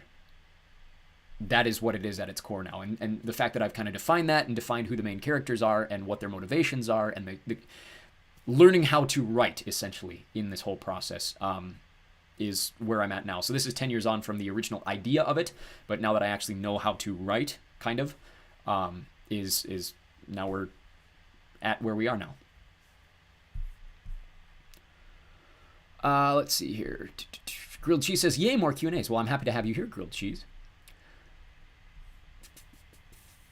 Flick Street Productions says, have you watched the Chaos TV series on Netflix? It may remind you of the Percy Jackson series. I haven't yet. I haven't had a lot of time for TV lately. I have been putting in about 65 hours of work between my full-time job and the YouTube channel at the moment. And so my free time is kind of non-existent, especially when I'm trying to book my hours. Like, there's only a few weeks left of golf in the town that I live in, and so I'm trying to spend my free time golfing, or now that hockey season started, I don't have a lot of free time outside of the stuff that I spend with my family, so I will try to get to it, I promise. Joseph Morrill says, have you ever watched RWBY? I wasn't sure if I've asked this in the past. It's both one of the worst and best web series I've ever seen. I have not. No, if you think it's something I should, then I'll add it to my list. Grilled Cheese says, cool shirt. Where'd you get it? I think I got this off of Amazon. You can find anything on Amazon. I literally bought my first rugby ball the other day. I've never seen a rugby ball in my life. It's so much bigger than a football, it's not even funny. But I bought my first one the other day, and I've been learning how to kick rugby tries. So, Mariah says, yes, Chaos is what I meant, not... Oh, okay. Okay, yeah, I have not seen it. Expogo Sam says, Heaven, only listened to that chapter twice. I didn't realize that the character's position was setting them up. Yeah, it's... When I say that... Well, I think it's Shane in the chapter that he reveals everything to Johnny. The mission is meticulously planned to kill off one of the main characters.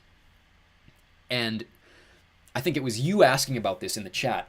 The main character that ends up dying starts to realize what's happening because of the way that they're being commanded to stay in their positions, and ultimately decides to act against it.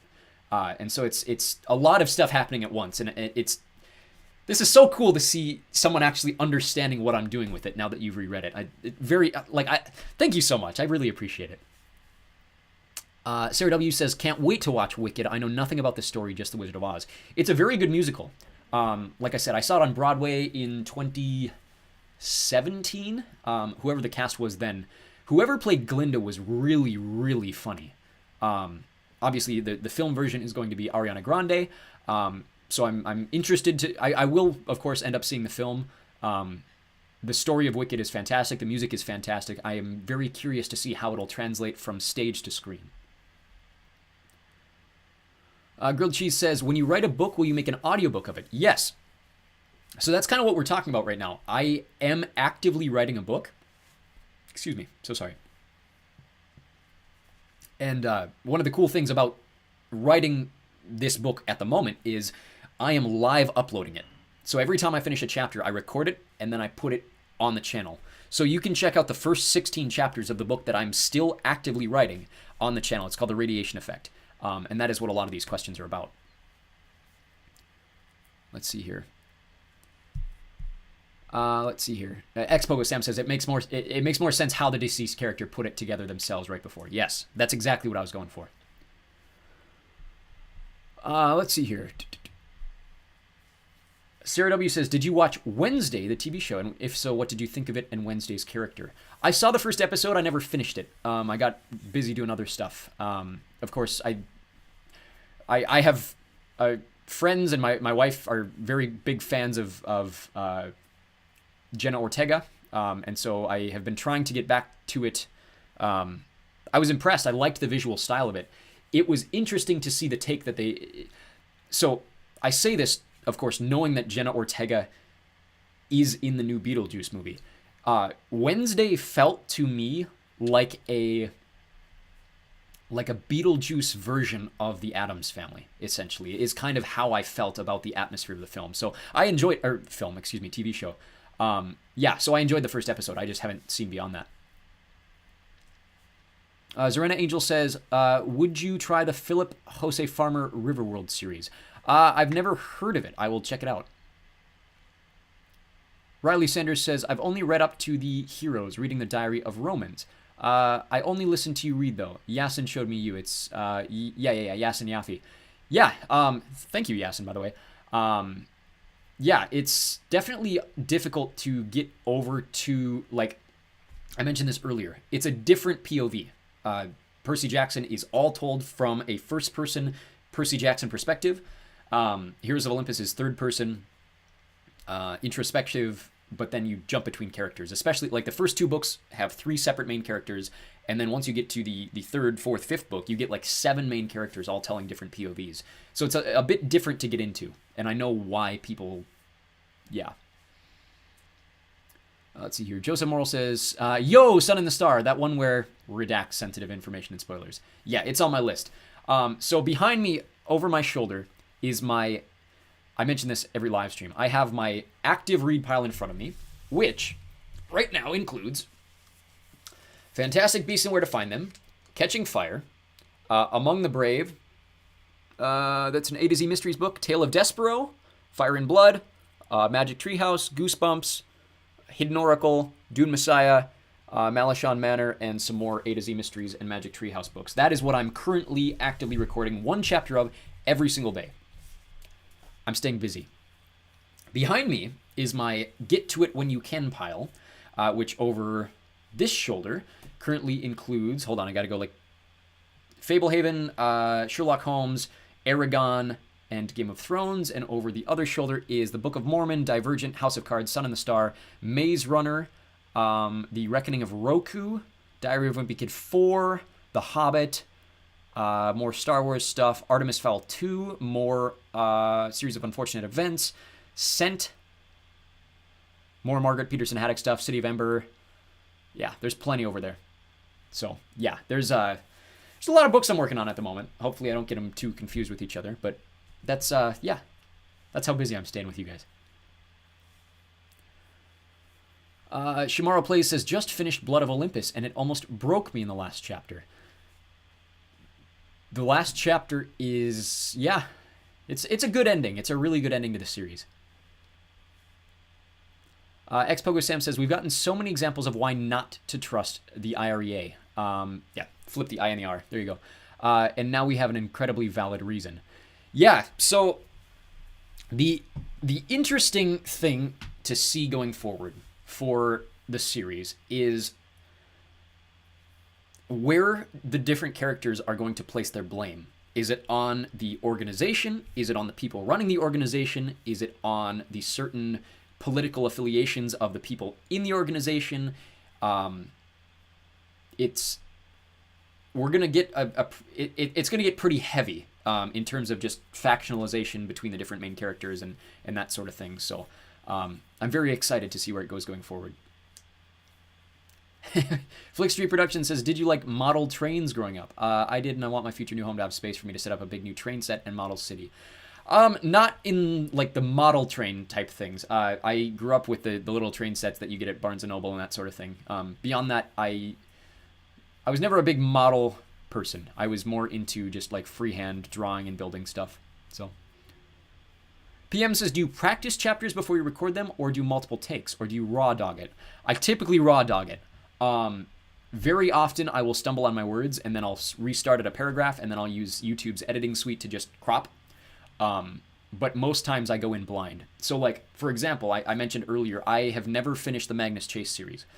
I will go into the final 2 Magnus Chase books not having read them. And everything will be, for example, like Wrath of the Triple Goddess, I recorded having never read the book before. And so like, there are characters that arrive and you're like, oh, I got to voice these a certain way. Let's do this. And then later on in the book, it's like, sounded like this. And then you're like, oh, I got to change. Now I got to change the way I did that for the last hour. But yeah, typically I just raw dog it. Most of the books on the channel I have read before, but I've never recorded before, if that makes any sense. Let's see here.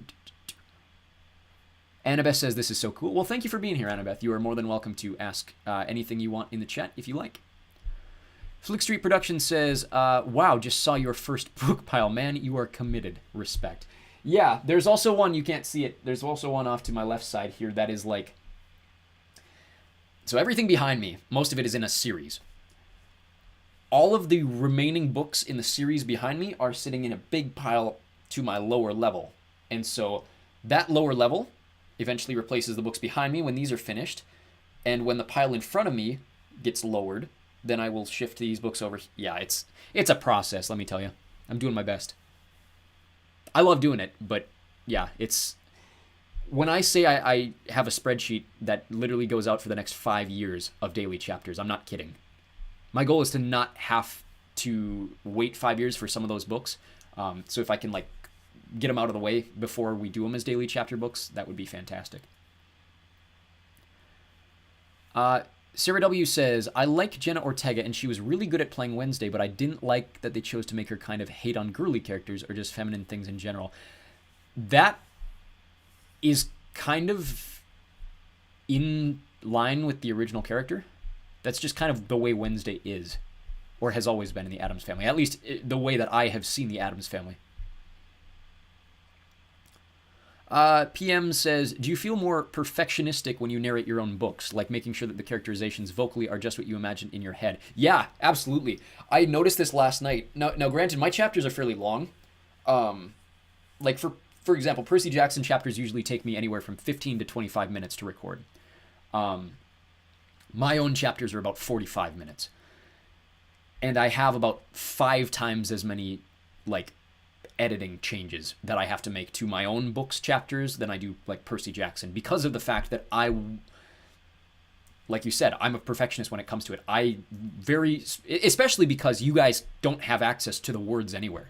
Like, you could read along to a Percy Jackson book and notice where I make the mistakes. But when you're listening to me do my own books on the channel, because it's not yet a published writing book, published written book is what I'm trying to say, I want to make sure that you guys are getting everything out of the material that I'm getting. And I still do make some stumbles and leave them in every once in a while. Yeah, I definitely am more of a perfectionist when it comes to that sort of thing. Pterodactyl says, if you don't mind me asking, are you a Mormon or do you just want to make an audiobook for the Book of Mormon? Yeah, I'm not a member of the Church of Latter-day Saints. I grew up in the Midwest. There's a Mormon temple in the town that I live in. But I'm not a member of the Church of Latter-day Saints, although I'm very familiar with it. I do have friends that are members of it.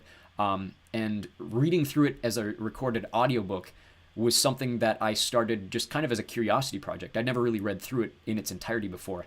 And so doing it is more a curiosity project than a faith project, whereas my Bible reading is absolutely a faith-based project. Let's see here. Xpogo Sam says, do we know why the mission was planned to fail? Like what the strategic angle was for Shane / the Prime Minister? Yeah, so I'll answer as much as I can without spoiling major things going forward. So the backstory to the mission, or just in general, so kind of the underlying B or even C plot that's going on in the book is over in Poland, there is basically a fascist nationalist revolution going on, where they have forcefully elected a very, very, very right-wing politician who is very like anti anything not Poland, right? And so the worry in Wizubro, which is Tylersville is the American town for the company. In Poland, the town is called Wizubro. And if you're from Poland, please tell me actually how to pronounce that word. But the worry then is that the company isn't necessarily public knowledge, but if it were to become public knowledge, especially to someone like Czerwinski, the new Polish president, that their lives could all be in danger. And so seeing all of his policies go forward, there is kind of this feeling around the company that he needs to be stopped. Like, we have the ability to take him out. Let's take him out as peace. We're going to kill him, but we're going to do it as peacefully as possible, where we have to make it seem like it was his own people doing it, sort of thing. This kind of boils to a head when Emma's brother, Andrew, is tasked with going out and actually assassinating the president. And so in that, something happens during the mission where that mission falls apart. And they fail to assassinate the president, and he ends up capturing and destroying every single member of that squad except for Emma's brother, Andrew.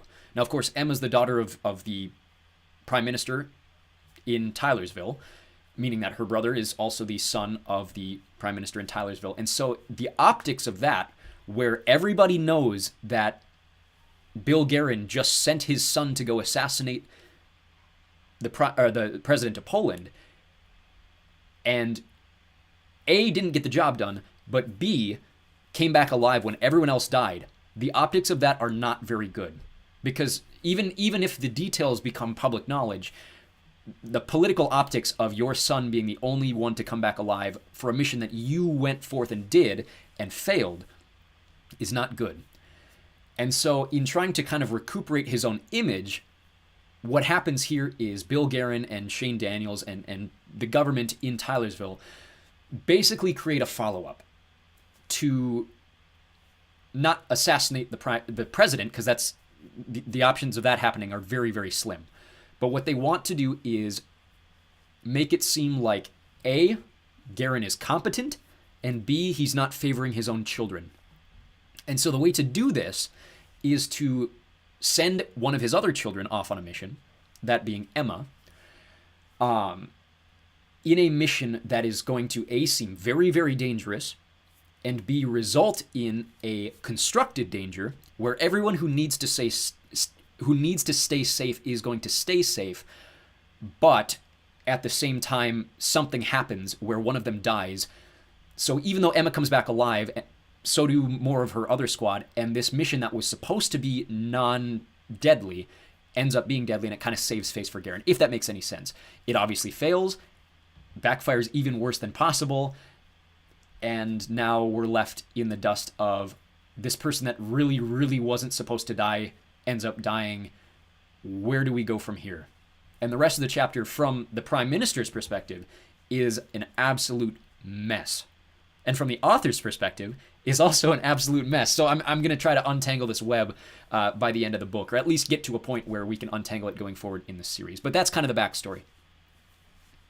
Yasin Yafi says, how often do you do these Q&As? Typically every other Thursday. So our next one we'll try to do October 24th, typically around 4 o'clock to 5 o'clock Eastern time. Let's see here.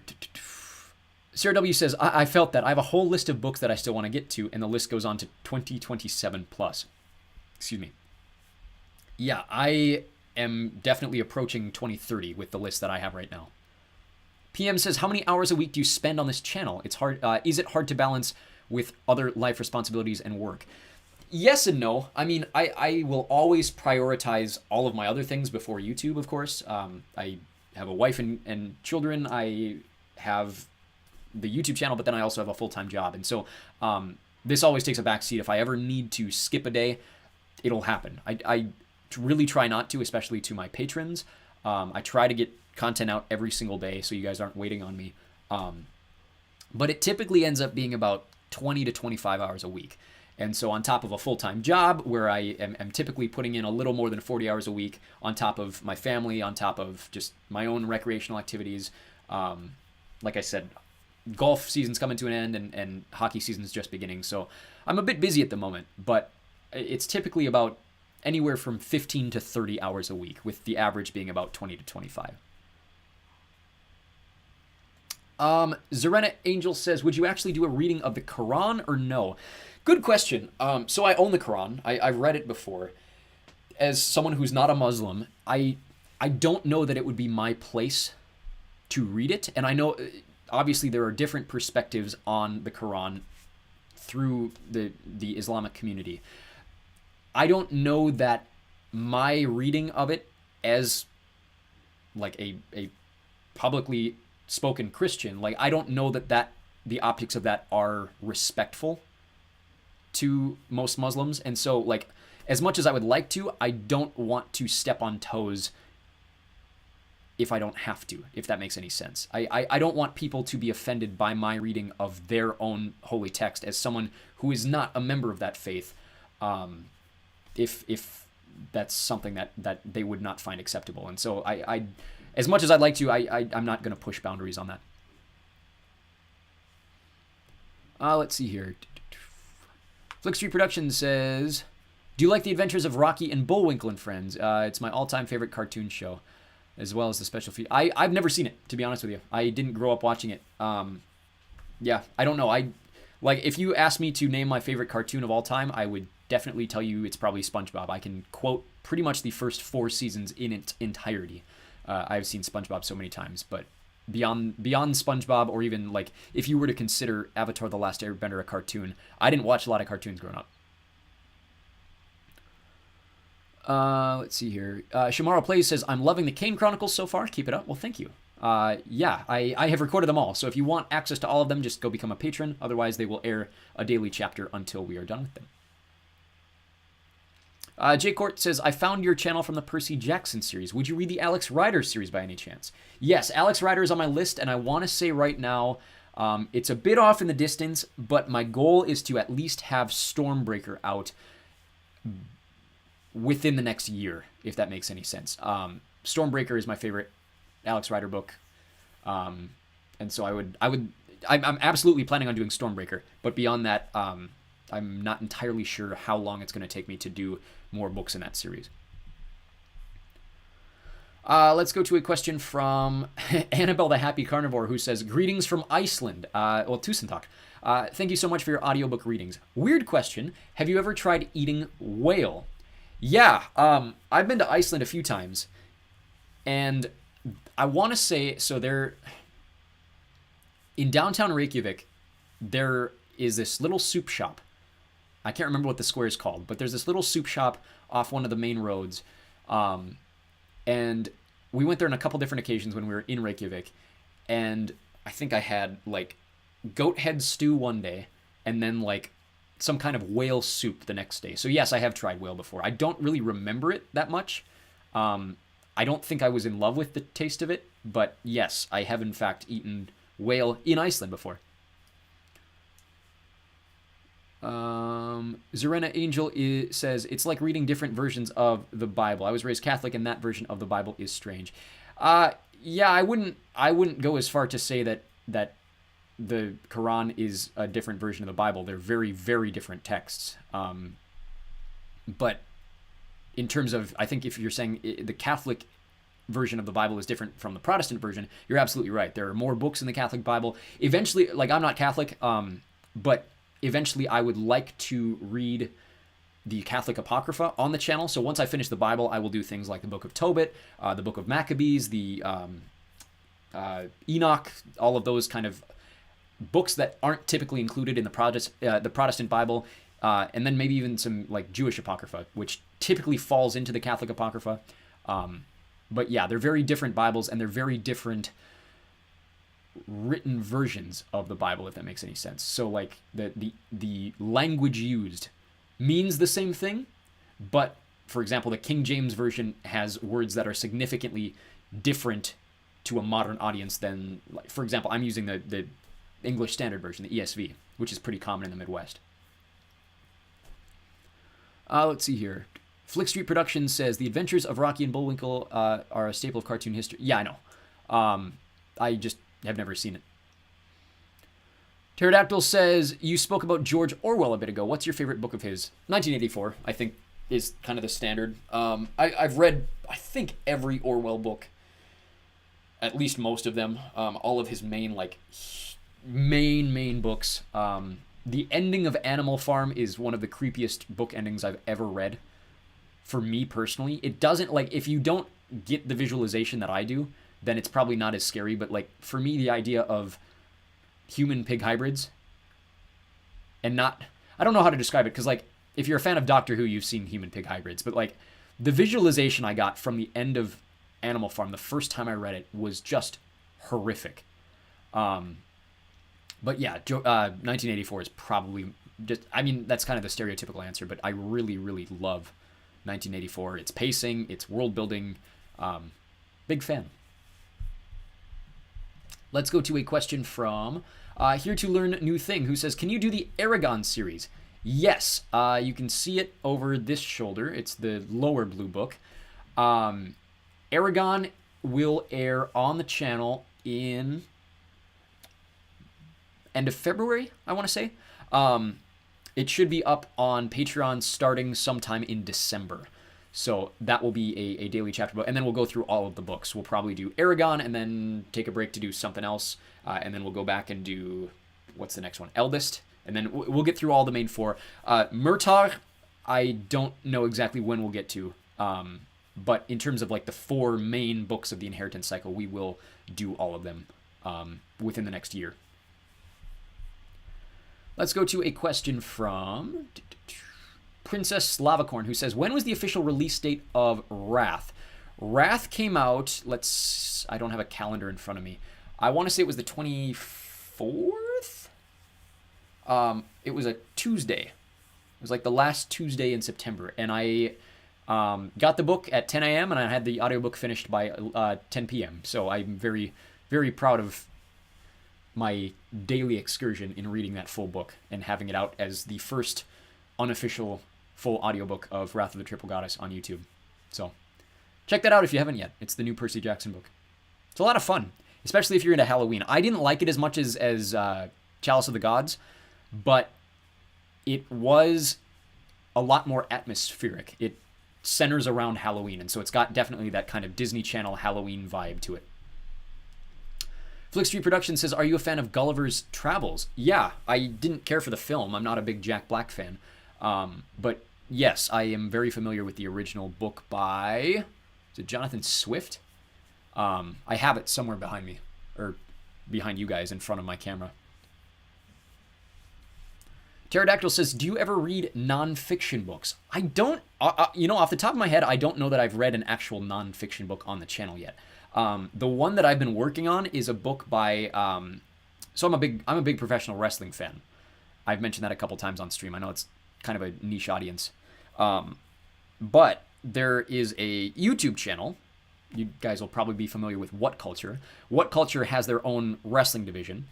And in said wrestling division, there are a number of writers on their staff who have actually written books about professional wrestling. One of them being Michael Sidgwick, who wrote a book called The Rise of Becoming All Elite, The Rise of All Elite Wrestling. It's a book about the formation of AEW within the last decade, and I have been working on it. It is a fairly long book, and so I think I'm about a quarter of the way through. I don't know when it'll be out on the channel, but that will probably be the first non-fiction book that I will have out on the channel. Unless you guys can think of one. There are artificial reference books that I've read on the channel, but otherwise I don't know that I have any other ones. Let's go to a question from Will Rage, who says, why do you say newt? Isn't it supposed to be pronounced nut? If you're talking about, yeah, so the Egyptian goddess of the sky. Egyptian pronunciations are interesting. They mention this in the books. So Egyptians don't use vowels. have never used vowels. Even nowadays, like the Arabic alphabet, if you're familiar with Semitic languages like Arabic and with like Hebrew and Phoenician and any of those, you typically don't use vowels as letters. There are intonation marks in how to pronounce vowels, but they don't have like lettered vowels the way that we do in Latin-based or Germanic-based languages. And so in terms of ancient Egyptian, which is a language that we have no idea how they pronounced, we can make our best guesses. The modern interpretation of how to pronounce that name, which you're asking for, Nut, because it's spelled N-U-T. I pronounce it Newt. The correct pronunciation is a short U sound, so it should be Nut. So when I'm reading it aloud, especially with a British accent, I tend to hang on the vowel a little longer, so Newt turns into Newt. But as far as my research has gone, that's the best pronunciation that I can, the best explanation I can give. Zarena Angel says, have you read Fahrenheit 451 by Ray Bradbury? I have. I own it somewhere. Eventually I'll read it on the channel. Sarah W. says, which book did you say has a Halloween vibe? The new one, Wrath of the Triple Goddess, the 7th Percy Jackson book that just came out, is centered around the Halloween holiday and has a very atmospheric, like, Halloween vibe to it, for lack of a better explanation. Oh, my wife is making pasta, and it smells really good right now. We're going to have to call it quits in about 13 minutes here. But I do have some other questions. If we don't get to any of your questions in the chat, feel free to drop them in the comments section below, and we'll get to them the next time we do a live description. Bazinga Man says, I love your descriptions on the Kane Chronicles. Yeah, I've been having my fun with the descriptions on the Rick Riordan videos. If you guys haven't seen them, they're a bit of just fun that I have. I make very, very broad interpretations of what happened. So I always do, in each chapter, I do like a summary of what happens in the chapter. And I got bored of it one day, and so I kept doing, like, for example, so Sadie and Carter go to Paris in one of the chapters. And I think the description that I put was, Sadie and Carter finally get an explanation for who is in Paris. And I don't know, people got a kick out of that. So I've been trying to do it as much as possible just to enjoy myself with the descriptions of each video. It makes it more fun for me. Flick Street Productions says, do you like the Captain Underpants series by Dave Pilkey? It's been a lot. Like, I haven't read them since I was probably 7 or 8 years old, but yeah, I grew up with them. They came out very shortly before I read them. So like that's how old I am. I don't know when the original one came out, but Sanji B. Kumar says, where is it written that Ginny plays professional Quidditch? It's never written in the books, I don't believe. So the only chapter we get after they become adults is the epilogue chapter of Deathly Hallows. I don't believe it's ever mentioned that she plays Quidditch. And by that point, she's already retired. But right after she graduates, Ginny becomes, I want to say she's a seeker for the Holyhead Harpies. And this is never written in the books, but it is canon by way of J.K. Rowling's blog. So J.K. Rowling, for the longest time, I don't know if she still does it, but she had the Pottermore blog, which eventually morphed into the website known as Wizarding World, where she would post kind of lore-adjacent material, and just things about certain characters that happen either pre-series or post-series, that sort of thing. And one of the things she mentioned is that Ginny eventually plays professional Quidditch. So that's where that's written. Let's go to a question from Knickerdoodles, who says, are you plan on doing the rest of the Shadow Children series? Yeah, right now I'm trying to work my way through Among the Brave, which is the 5th one. I'm about halfway through it. I'm hoping to have it out to you guys in the next couple weeks here. And then I'll do the other 2, Among the Enemy and Among the Freed, which will probably come out about 2 months after each other. I try to do all these kind of non-daily chapter books. I try to get one of them out to you guys every couple months or so. Excuse me. Let's see here.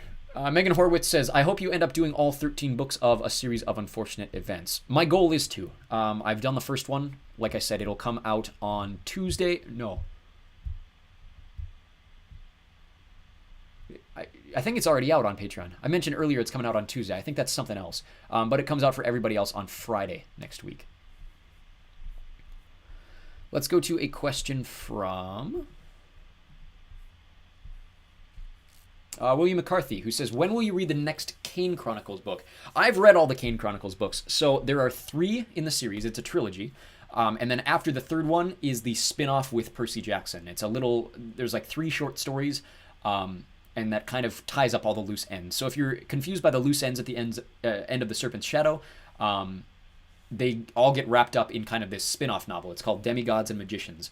So on the channel, if you're not a member of the Patreon, after Red Pyramid comes Throne of Fire, comes The Serpent's Shadow, and then after that comes Demigods and Magicians. They will come out one after the other on the channel.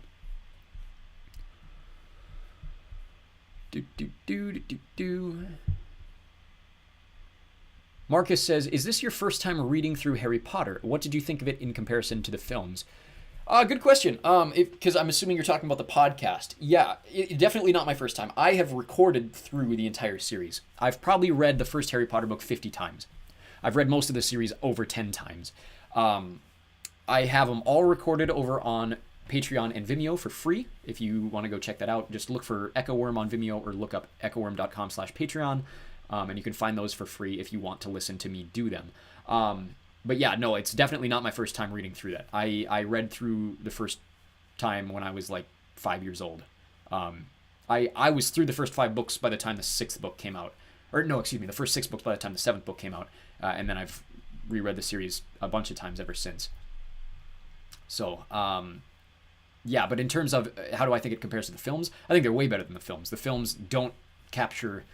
they capture the atmosphere, but they don't capture the speculation that most characters have. Like, all of the books are mystery novels. Harry Potter is a mystery series. And so the films...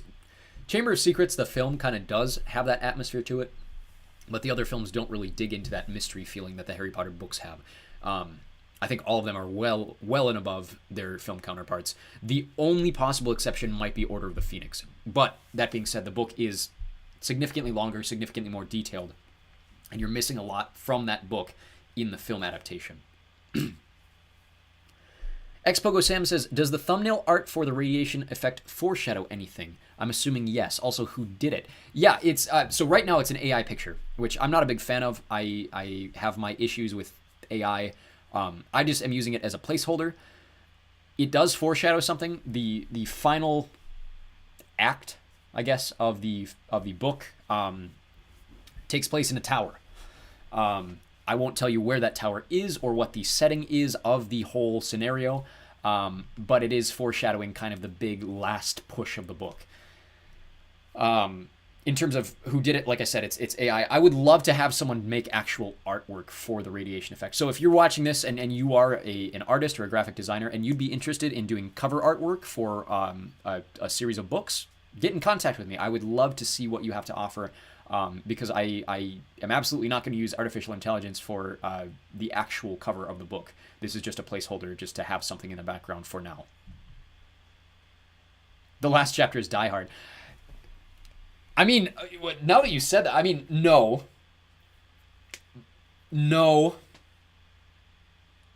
it's not. But the setting is very similar. I will say that. The setting of the mission is actually very similar to Die Hard.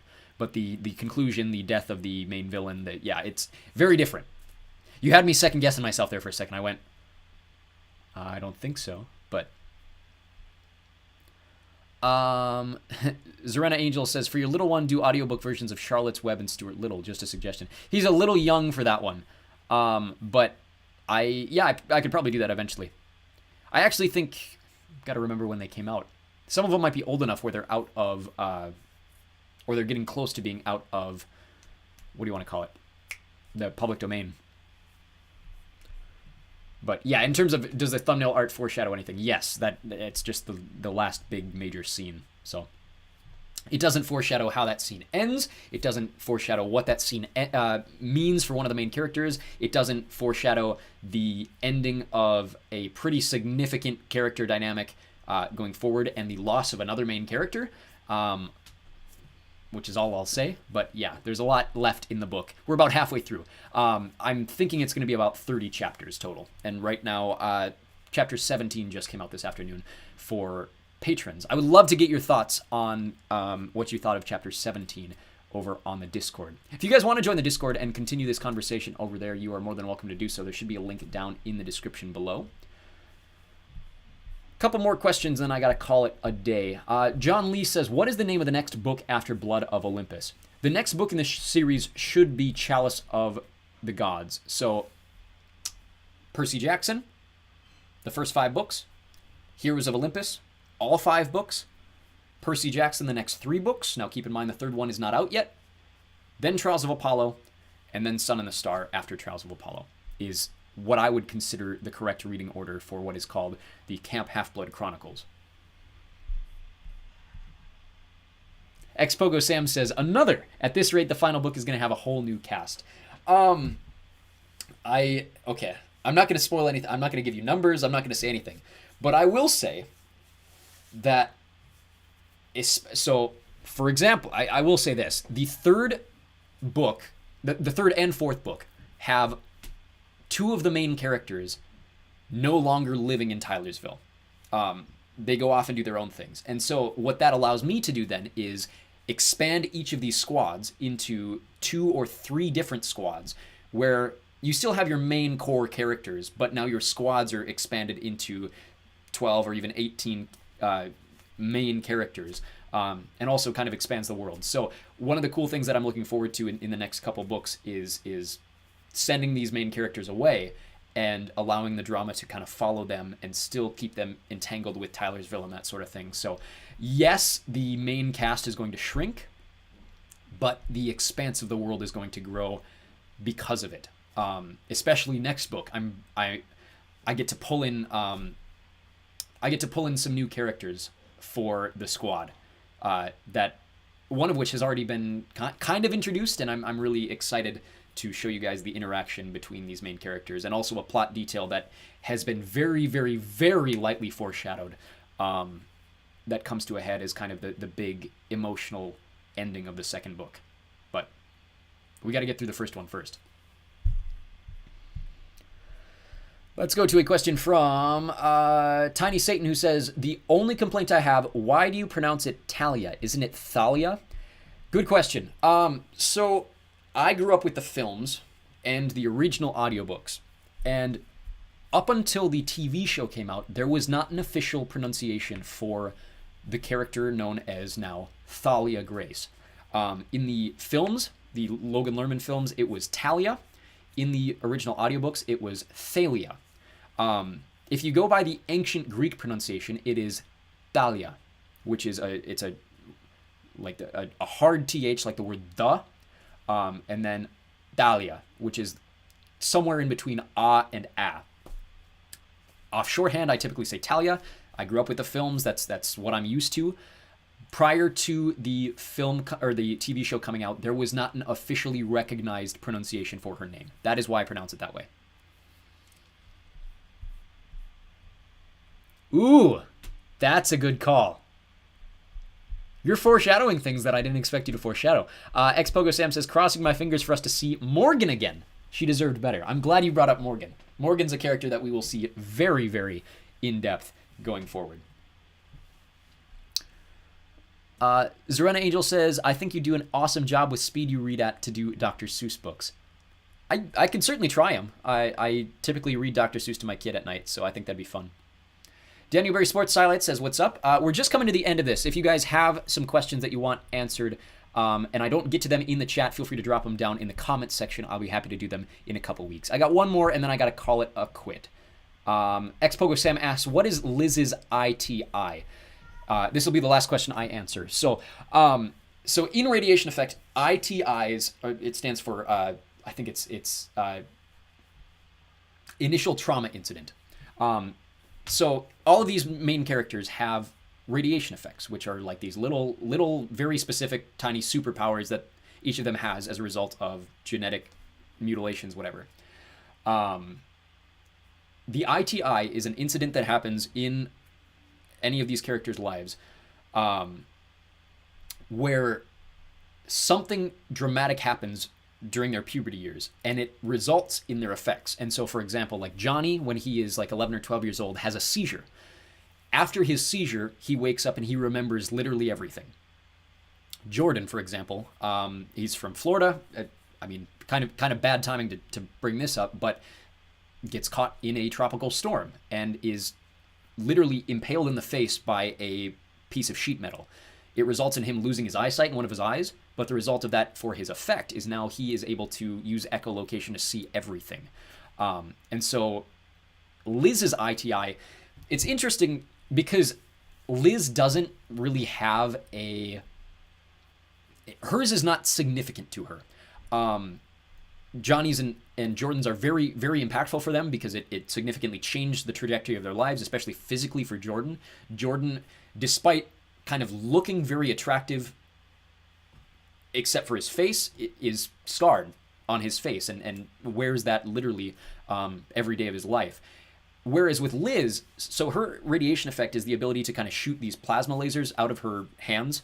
And I was kind of explaining this on Discord. It's basically a physical manifestation of outburst energy. And so she has like literal physical outbursts where she is allowed to use that energy as a power.